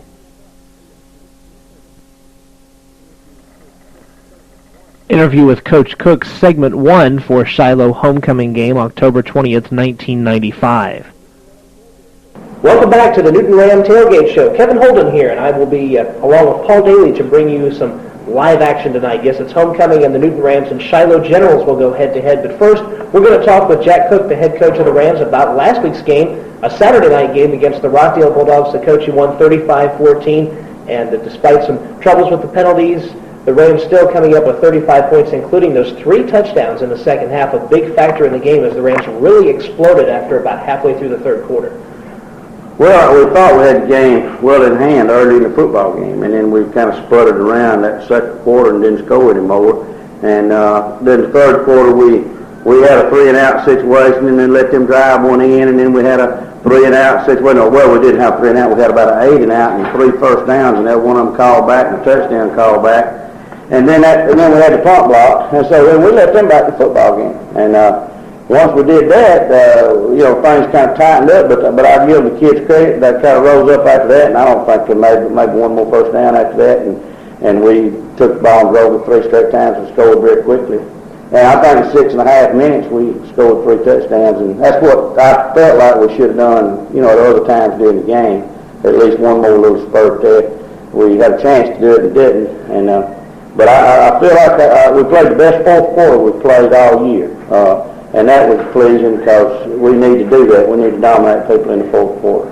And another thing that helped you out, of course, in the game, Coach, was having 3 rushers who had 10 or more yards per rush. You averaged almost 10 yards a rush for the entire game, and the big part of that was Price with 26 carries for 274 yards. And every week he looks more and more like one of the star runners in this region. Well, I think Jonathan is the type guy that this offense is good for because we give him room and give him daylight. I mean, he can run pretty much inside of where he wants to.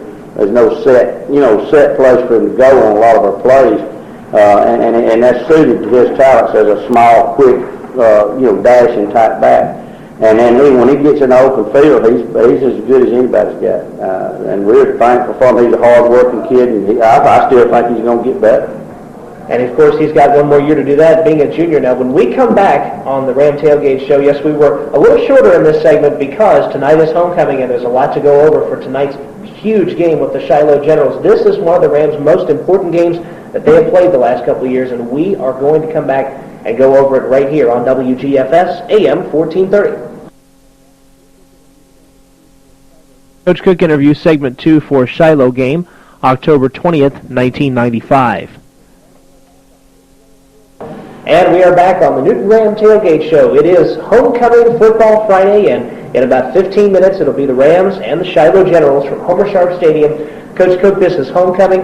The Rams have a couple of really interesting feathers in their cap. They've scored 144 points. They're the second most prolific offense in history through 6 games. So the Rams of Newton High School, only one other team has scored more points through 6 games. Also, a win tonight makes the Rams 6-1. Only one other team has done that. So this Ram team is in some elite company, and I'm sure you'd like nothing more than to jump up an extra notch with a homecoming win.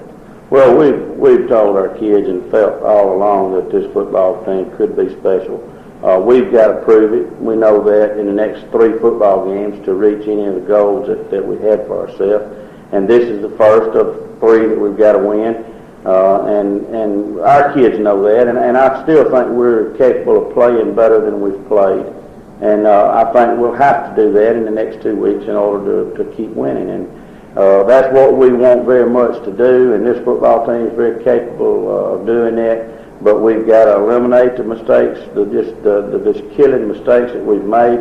Against football teams like Shiloh and Brookwood, you can't make a great number of those type of mistakes. You've got to eliminate them down and try to make them make more than you do. And that sounds corny or cliche-ish, but the team that creates the most mistakes for the other team is the one that's got the best chance to win. And we have given people week to week too much.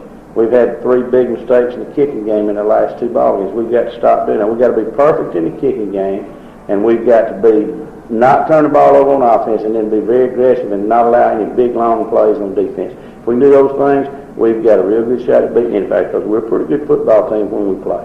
During this week of practice, have the coaches isolated on any one aspect of the game to improve from between the Rockdale game and tonight? Well, no, I think those 3 things that I just mentioned are the things we're concentrating on, and we're trying to improve every phase of the kicking game and just be we're capable of being a fine kicking group as all special teams. We're really capable of being good there, and we've sputtered. We've been good, and then we've been bad, and we've been good, and we've been bad. And that's not what we want these next 2 weeks. We've got to be real good for both ball games. Defensively, we've given up too many long plays through the course of the year, and 1 or 2 big plays in a ball game like this is too many. And offensively, we've turned the ball over too much and gotten entirely too many penalties the last 2 weeks. And so we've got to clear that up. If we do that and continue to move the football and block like we've been blocking, then we give ourselves a chance to win a football game. And you couldn't ask for a better close matchup for a homecoming game than the Shiloh Generals, a team that comes in 5-2, having beaten Winder 34-0 last week and coming off some terrific wins this year. And, of course, Shiloh has put together a consistent, strong program. They've got a head coach up there that has a good, fine tradition and certainly a terrific coach to play for, so it should be just a good, hard-fought battle here. Coach Jordan has had a good program up there, their 91 team. He's been there 7 years. That 91 team was an excellent football team. It made the playoffs, and some of the other teams have been just sound, and they're always going to be physical on defense, play the 8-man front and do a great job there. They're always going to come at you and be physical on offense. And then when they have athletes, they do a good job throwing the football. And this year's team is probably his maybe best team or second best team since he's been there in the 7 years. So we've definitely got to play well because they are a well-balanced, good, solid high school football team. You think the last 3 years have played a factor? I know in your time here, the Shiloh has beaten Newton each year. However, the games have been close every year. There's been no blowouts, and the Rams last year's loss was by only 3 points. Well, we've had 3 outstanding games with them. We really have, and we've managed to not win any of them so far, and we would love to change that in this homecoming game. Well, Coach, we appreciate it. Best of luck, and hopefully we can talk about a win next Friday when we're going up against Brookwood. Kevin, we appreciate that, and we certainly hope so. Coming back on this homecoming edition of the Tailgate Show, Todd Q. Chapman in just a couple of minutes will bring you the Region Roundup, and he'll tell you what's going on around Region 8 Quad A. That's coming up next right here live on WGFS AM 1430. Newton Ram promo for Newton versus Brookwood, October 27th, 1995. Region 8 Quad A football is red hot. This Friday night, the Newton Rams travel to Snellville and try to ensure a winning season against the Brookwood Broncos. Ram Tough action live on WGFS AM 1430 begins Friday at 7 with Todd Q. Chapman and the Newton Ram Tailgate Show. Live Ram action with Paul Daly and Kevin Holden starts at 7:30. The Newton Rams on Covington's radio station, WGFS, are brought to you in part by Newton Federal Savings and Loan, Shoney's Restaurant, Mayfield Ace Hardware, Ludy Sports Shop, the Bank of Covington, East Metro Communications, Coast to Coast Home and Auto, Covington Cable TV, Bulldog Tire, Steele Jones Insurance Agency, and Charles Evans Nissan. The World Series isn't the only hot action around. It's the Newton Rams and Brookwood Broncos live Friday beginning at 7 on Newton County's Source for Sports, WGFS AM 1430. Interview with Coach Cook, segment 1 for Brookwood game, October 27th, 1995. To the Newton Ram Tailgate Show. Glad you could join us. It's football Friday evening. Newton Rams and Brookwood Broncos coming up for you in a matter of minutes. And before the Rams and Broncos take the field, we'll get a chance to talk to Jack Cook here, the head coach of the Newton Ram football team. Coach, the Newton Rams last week against the Shiloh Generals, a game dominated by defense. The unfortunate thing, the Rams come up short in the homecoming game. But at least one thing you had to be impressed with was limiting that potent Shiloh offense to only the 155 yards. Well, we were, Kevin, pleased with our defensive effort. Our kids played very hard on defense, but offensively we didn't make plays, had 2 or 3 opportunities to make plays and didn't get it done, and then they had their 2 or 3 opportunities and they took advantage of it. They caught 2 big passes and got scores out of both drives that they caught passes on. One coming after an interception by us, and another one in the third quarter after they had two passes in a row on that drive. But we had our opportunities. We moved the football sporadically, but I credit their defense for that. And they have 5 shutouts, and of course we didn't want to be amongst those 5, but we are. And it was a game, like you said, dominated by defense, but played very hard by both teams, and I give them credit for making their 3 or 4 plays, and I give our kids credit for playing hard to the very end, and we just didn't get it done and didn't get the scores on the board. Coach, I know, of course, you never want to come up on the short end of the scoreboard, but if you had a choice between a game like this, a big home game, being a defensively dominated or offensively dominated, do you have a personal preference? Well, I always prefer to play good defense on our part, but I mean, it's relative how you lose. If you lose, you lose. I mean, it loses the same if you lose 7-6 or 1-0 or 39-38. And I just like to play good defense, and I think our kids did. The first half played as good as we could ask them to play. Second half, we had 2 or 3 plays that we can give excuses and give reasons all night, but we just didn't make them, and they did, and it made a difference in the football game. And when it comes down to that 3 or 4 plays, you don't ever know when they're going to happen. And in this case, they all happen for them in a positive way and us in a negative way the second half, with the exception of we had a couple of plays first half where if we catch one ball and if we get a good spot on 4th down, things could have been different. So you can go back and say what if and coulda, woulda, shoulda too much. But what happened, it was really, I thought, a fine play high school defensive football game, and their offense made 3 plays that we were unable to make. And but here again, we tried all the way to the end. We had 2 drives in the last 6 minutes down inside their territory and just couldn't put it in. And I'm not down on our kids. I thought they played very hard, and I give credit to Shiloh. They really have a tremendous defensive team, and they're solid and sound on offense. And I think they'll go a long way. They're going unless something happens to them, they're going to be a team to be reckoned with. A difference in this game for Newton offensively was you had more passing yards in this game than rushing yards, and a lot of that was late in the game, coming back and driving downfield. Do you see the team doing the same sort of things? 19 attempts in this game. Do you see more of that coming in the next few weeks? Well, I think against the bigger, stronger teams that we've got to play, we're not going to be able to run the football as well against those teams as we do teams that have lesser personnel. So I see us having to throw the football more, wanting to throw the football more. If we could go back and second guess in hindsight, we'd probably throw it a little more last Friday than we did. We kept trying to establish run because it was a defensive battle, and I feel like if we could have run the ball a little better, we'd have had a better chance to pass better, and all the snowball effect would have taken place, but we weren't. And we'll probably throw a lot quicker if the run's not going the rest of the year, because I think we've got a lot of receivers. We work very hard on the passing game, and I think we can be successful doing that. We've got to do some things better, but we're still working to do that. Well, we'll see what the Rams can do better tonight against the Brookwood Broncos. This game is being played in Snellville at Brookwood High School, and when we come back, Coach Cook and I will discuss the Newton versus Brookwood game. That's right after this on the Newton Ram Tailgate Show, live here on WGFS, AM 1430. This is segment number 2 with Coach Cook for the Brookwood game for October 27th, 1995. Coming up 3, 2, 1. We are back on the Newton Ram Tailgate Show. Kevin Holden here with the head coach of the Newton Rams, Jack Cook.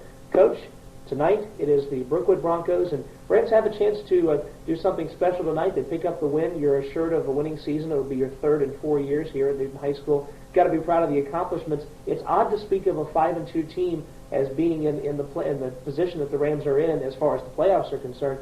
Seems odd to say it about a team that is 5-2. The unfortunate thing is that's the way Quad A South is.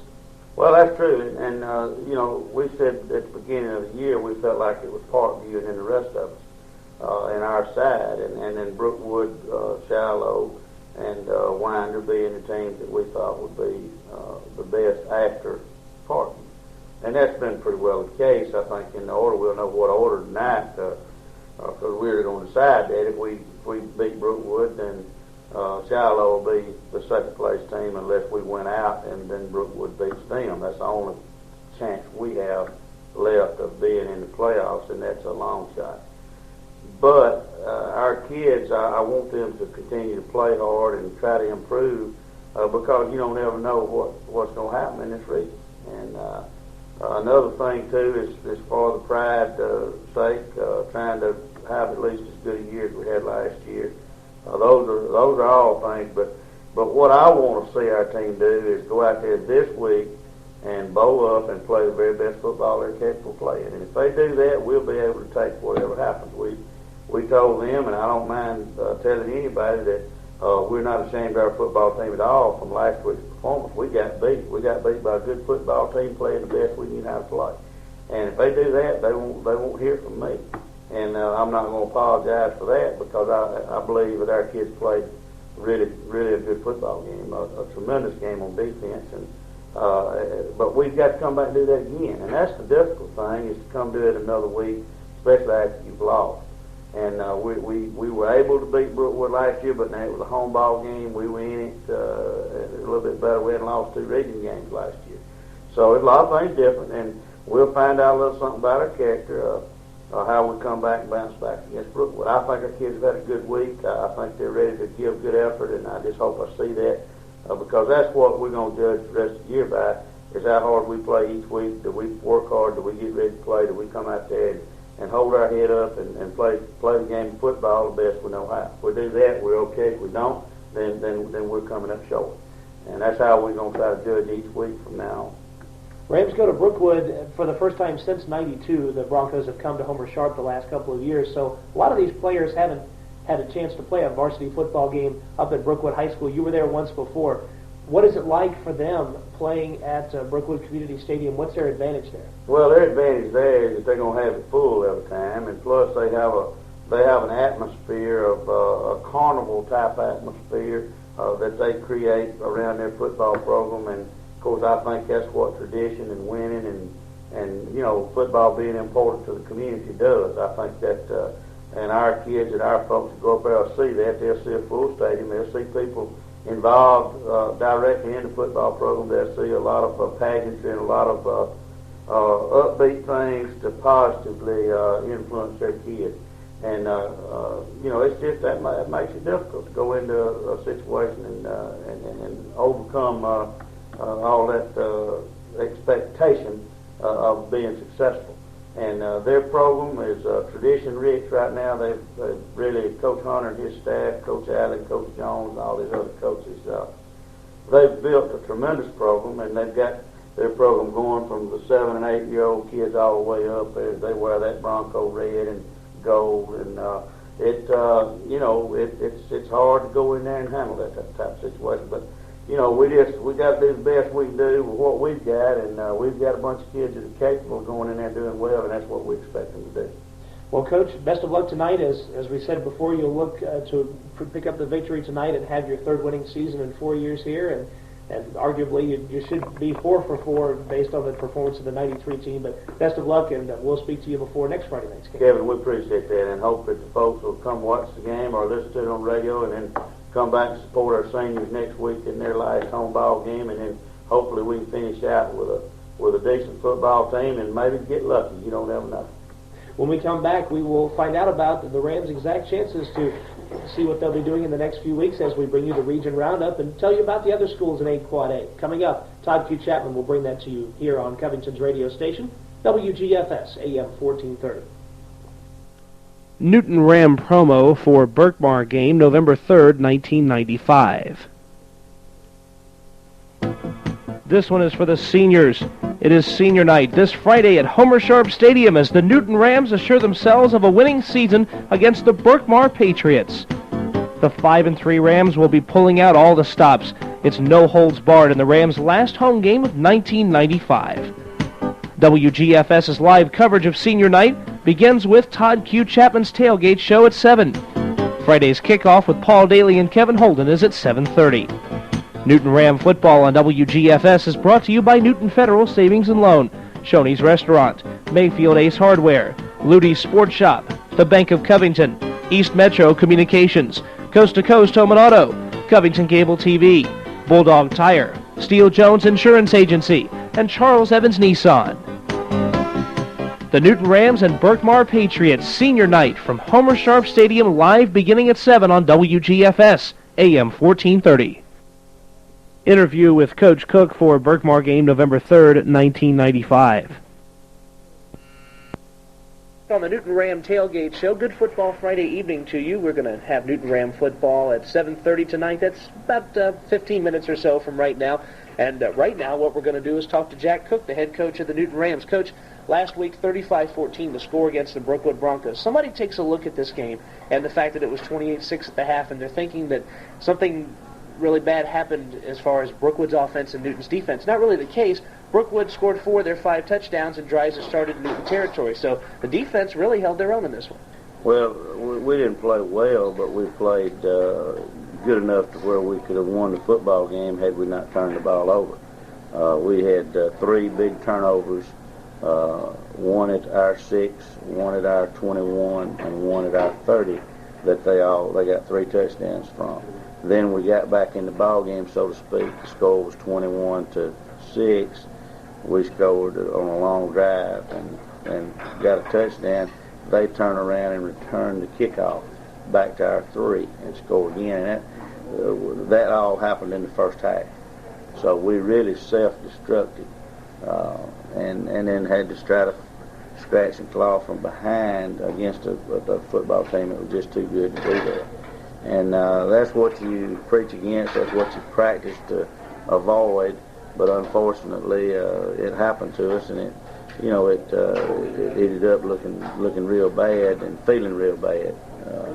But here again, it wasn't like an effort. It wasn't a purposeful thing. It was just we just didn't secure the football, and then we had a breakdown on the kicking game. And we've done that entirely too much this year to be a championship football team, and that's why we're not where we wanted to be. And I think our turnover and takeaway turnover ratio is not real good, and usually when that's the case, unless you're just really good, super good on one side of the ball or the other, you don't overcome those things. And we were, I think, still are a good football team, but we're not good enough to make those kind of mistakes and win against good people.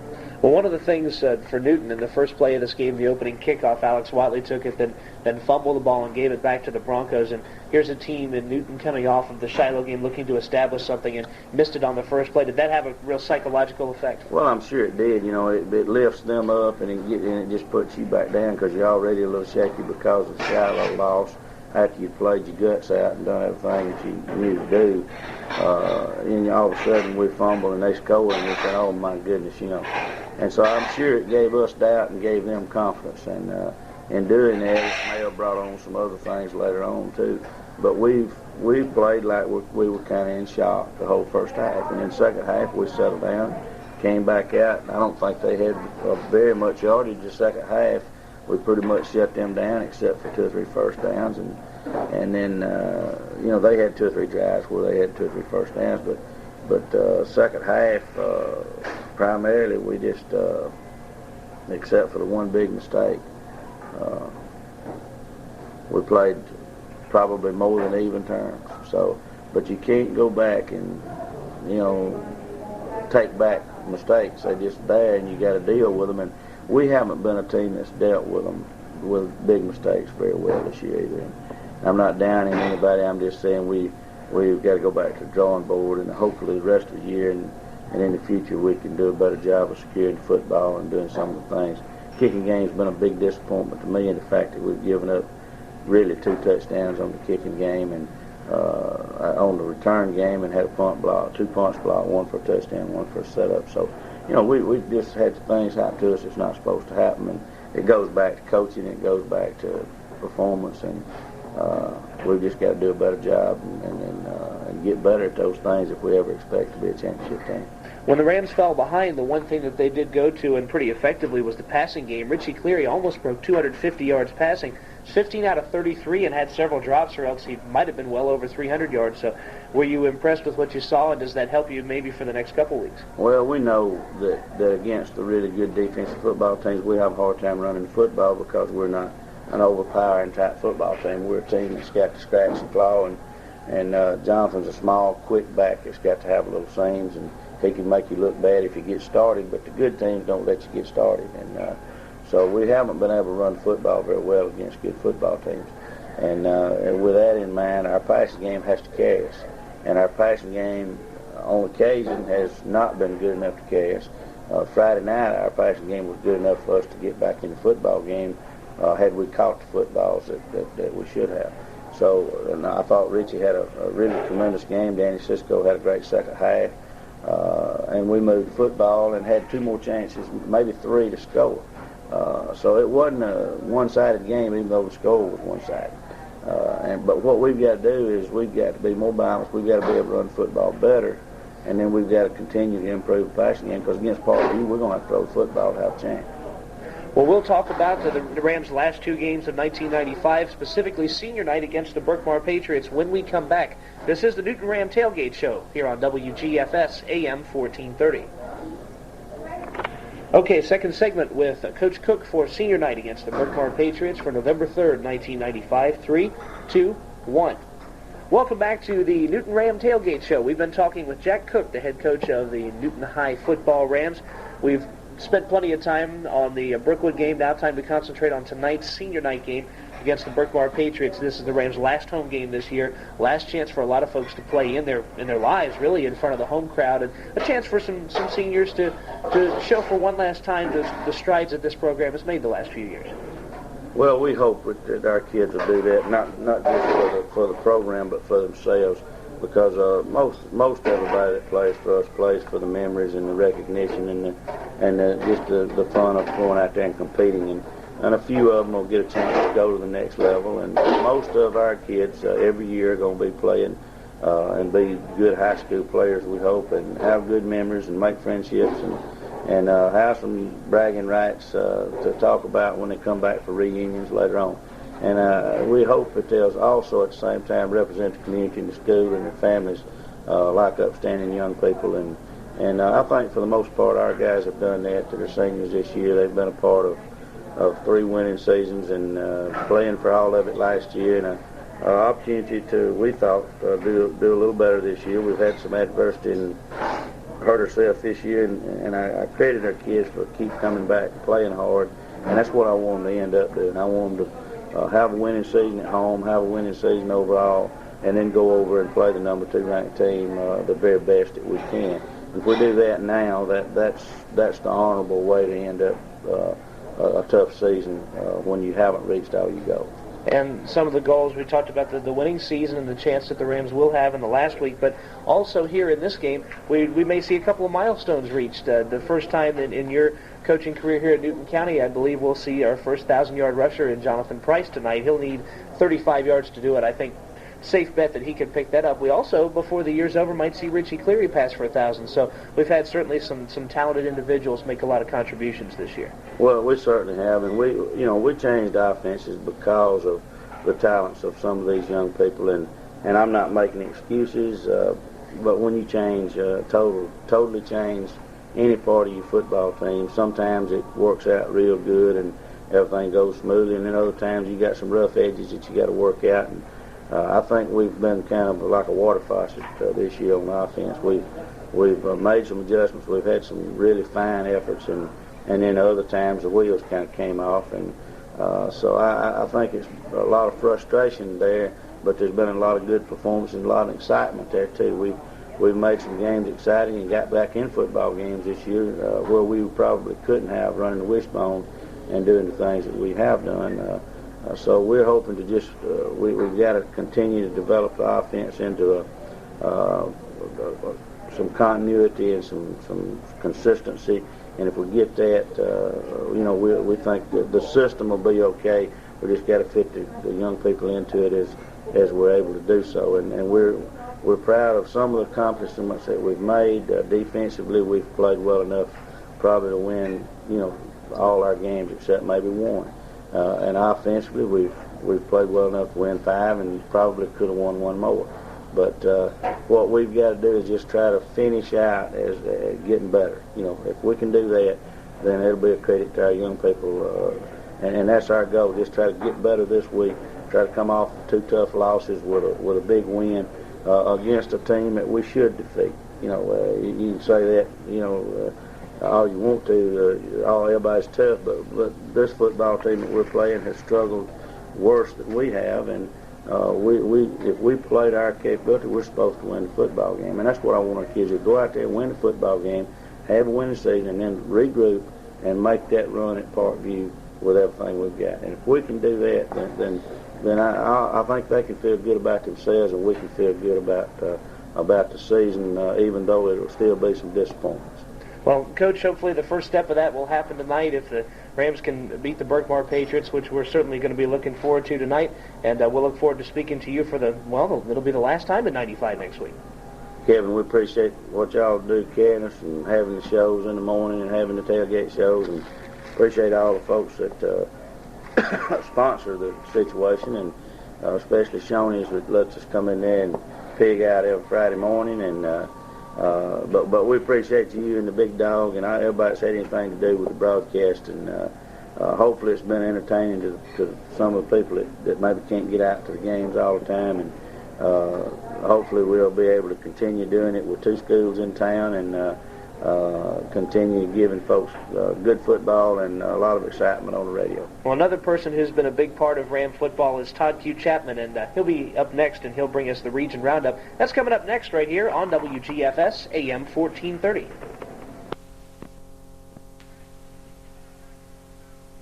Newton Ram Parkview promo for Parkview game, November 10th, 1995. It is upset time. The Newton Rams say goodbye to the 1995 football season with their toughest challenge yet. The undefeated and highly ranked Parkview Panthers. The Panthers are 9-0, and the Rams would like nothing more than to put the only dent in Parkview's record to close the year. WGFS's live coverage starts with Todd Q. Chapman and the tailgate show at 7. We'll follow that with game action at 7:30. Ram football has been sponsored by Bulldog Tire, Shoney's Restaurant, Steele Jones Insurance Agency, Coast to Coast Home and Auto, East Metro Communications, Mayfield Ace Hardware, Charles Evans Nissan, the Bank of Covington, Looney Sports Shop, Newton Federal Savings and Loan, and Covington Cable TV. The 6-3 Rams and the 9-0 Panthers, the battle of the year. And you can hear the Rams go out in style live on WGFS AM 1430.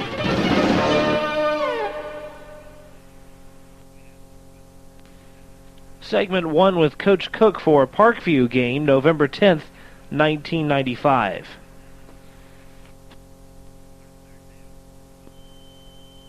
And welcome back to the Newton Ram Tailgate Show. Kevin Holden here with the head coach of the Newton Rams, Jack Cook. Well, Coach, Rams assured themselves a winning season, not a 500 season or below, but they'll be at least 6-4, if not better, with the win over Berkmar last week, the senior night game. And it's nice to see the seniors get credit for the stuff that they've done, given how far this program has come the last 2 years. Well, we'd like to think so too, Kevin, and we needed a win very bad. We'd played and been beaten 2 games in a row, and you always, feel like you need to bounce back after something like that.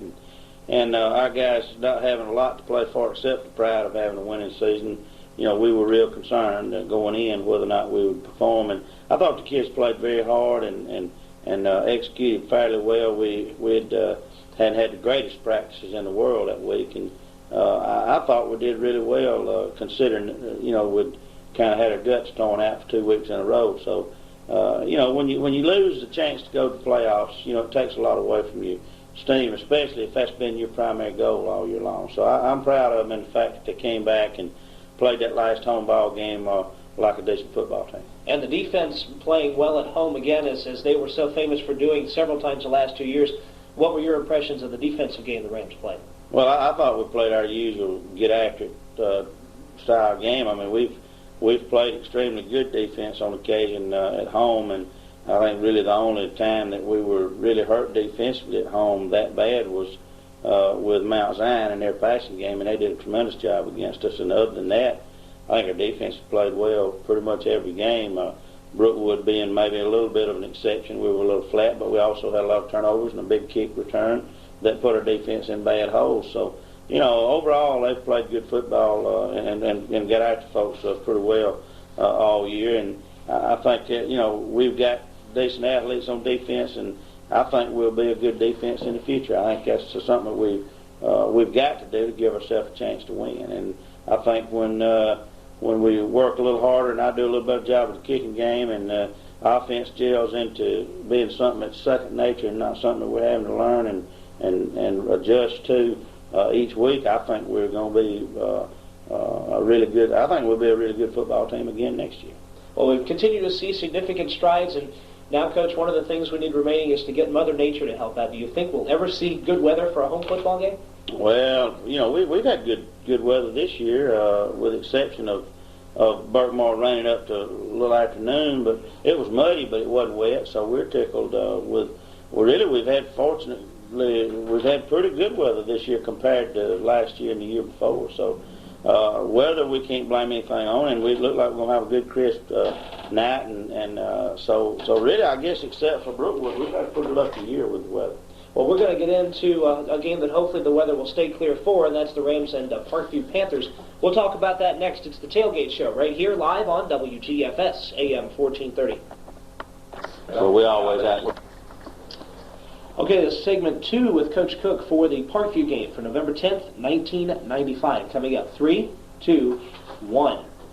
Welcome back to the Newton Ram Tailgate Show. The Newton Rams and Parkview Panthers coming up here momentarily, but first we'll finish up our talk with the head coach of the Newton Rams, Jack Cook. Well, Coach, the last time that we're going to be speaking, unfortunately, here in 1995, but Rams can do themselves something that would really help make their season, going up to play a 9-0 team in the Parkview Panthers, and this team has gotten a lot of publicity about this year.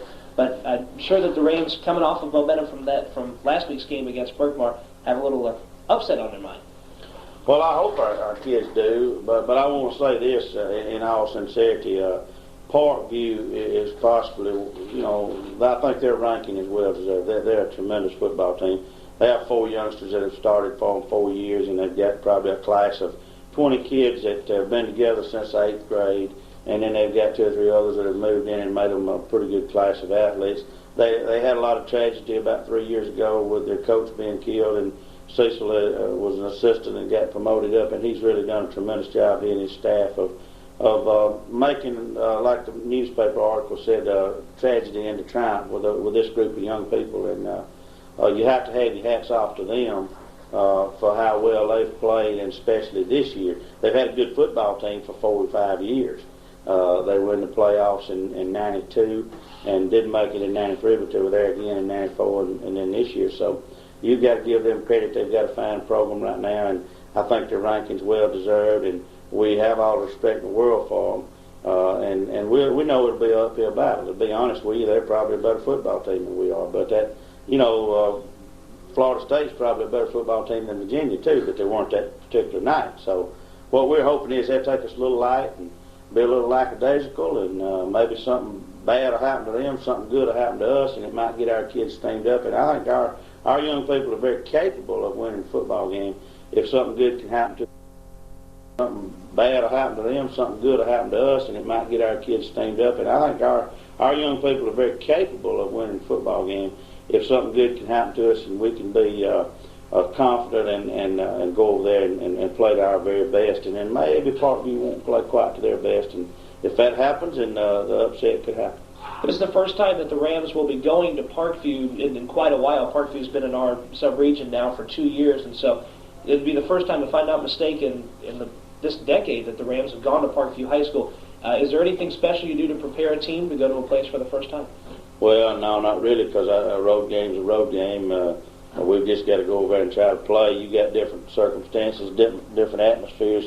They've got a real good atmosphere to play in, very similar to what Brookwood has, and a lot of community support and parental support, student body support. And so we know, we're going into a program that's up sky high right now with great support, and we'll just have to go in there and do the best we can. We've done it before. We've been to Clark when they were up. We've been to South Gwinnett when they were up, and so been to Brookwood. So, it won't be anything we're awed by. It'll just be something we're kind of used to. Well, Coach, before we close out the 95 season and our talks with you, first of all, I want to thank you for being with us on the Tailgate Show each of these last 10 weeks. Anybody that you'd like to thank while you have the chance to use the airwaves one last time? Well, Kevin, I'd like to thank you and Paul for sure to start with, and then Bill when he fills in, and whoever else. I don't know all your producers and all that, but everybody that it's a very, very good situation when you can have every football game broadcast on the radio, and not everybody has it, and we're thankful for it and appreciate it. And we're thankful for the coaches' breakfast in the morning and the tailgate shows and the things that feature our young people and our school. And we're thankful for that and hope that we can find a way to continue with 2 schools and feature both of them and get the kids at both schools in our community the airtime and the recognition that I think they deserve for putting up with being an athlete and having to represent their school and community when a lot of folks would rather not do that and do something else. So I'm always real awed and appreciative of our kids, band kids, cheerleaders, football players, managers and trainers, anybody that'll take their time work in that capacity and do something extra for the school. And I'm proud of our kids. I'm not happy with our season. I'm disappointed we're not making playoffs, but I'm not down on our people by any means. I'm proud of the record that they've accomplished since they've been here as seniors, our group there. And I think our young people will work hard, and we'll continue to represent our community and school in an honorable manner, and that's important to us. And I hope some more wins will come, and the playoffs will be in the future, and we're going to work very hard to try to do that. But I want to thank the sponsors, because I know y'all don't do this without some kind of compensation for airtime. So I don't know all of them personally, but any community business that helps high school sports or helps high schools in general and public schools in particular in any manner, I think they're doing a good service for themselves and the community. And so I want to thank all the sponsors and especially the station and the people that you work for that allow this to happen. And here again, I want to say that I hope it'll happen with both schools next year and in the future, and we'll have a great relationship, building a good solid rivalry in the future, but having a great relationship, and both of us representing Newton County as best we can. And I appreciate what y'all have done to help us the last 3 years, 4 years, whatever it's been since I've been here, and look forward to working with you in the future. Well, Coach Cook, for the final time in 95, best of luck. Here's for a win tonight. Thank you. When we come back on the Newton Ram Tailgate Show, Todd Q. Chapman gives us our final week edition of the Region Roundup, and he will be previewing the playoff race in both A Quad A North and A Quad A South. Listen for that next here on WGFS AM 1430. Tailgate Show intro, Reg Griffin. It's time for the Newton Ram Tailgate Show on your source for Newton Ram sports, WGFS AM 1430.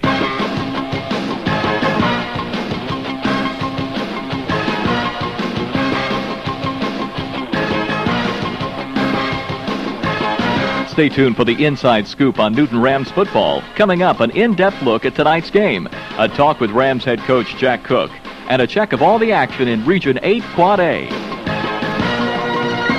The Newton Ram Tailgate Show is brought to you by Newton Federal Savings and Loan, Shoney's Restaurant, Mayfield Ace Hardware, Luty's Sports Shop, the Bank of Covington, East Metro Communications, Coast to Coast Home and Auto, Covington Cable TV, Bulldog Tire, Steele Jones Insurance Agency, and Charles Evans Nissan. Now let's go to the tailgate with Todd Q. Chapman, Paul Daly, and Kevin Holden here on Covington's radio station, WGFS AM 1430.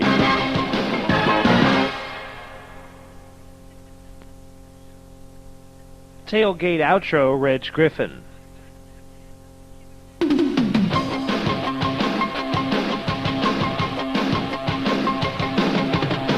You've been listening to the Newton Ram Tailgate Show, an inside look at tonight's game, as well as all the action in Region 8 Quad A. Now, get ready. The war is about to begin. Newton Ram football is right around the corner on your station for Ram Sports, WGFS AM 1430.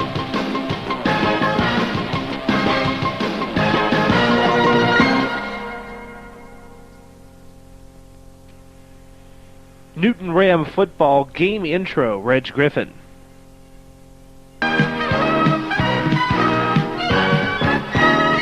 It's time for exciting Newton County Rams football on WGFS AM 1430.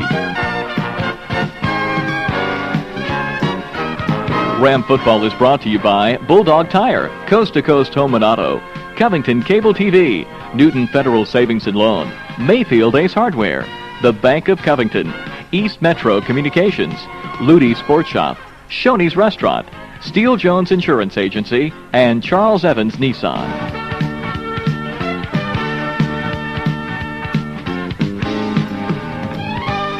And now we take you to the gridiron live with Kevin Holden and Paul Daly.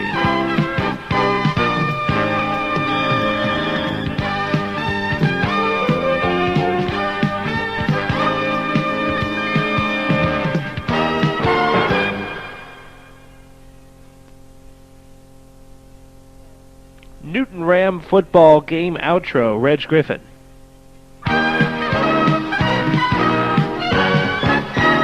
You've been listening to exciting Newton County Rams football on WGFS AM 1430.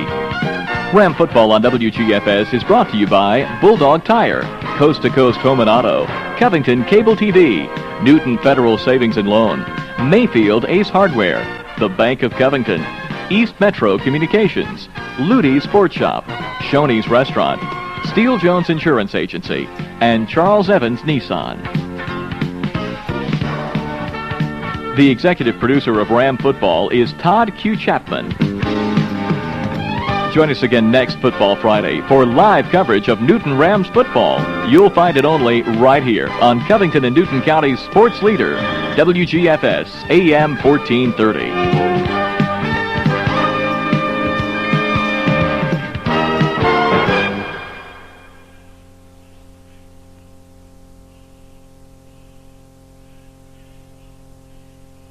That's all, folks, for the 1995 football season.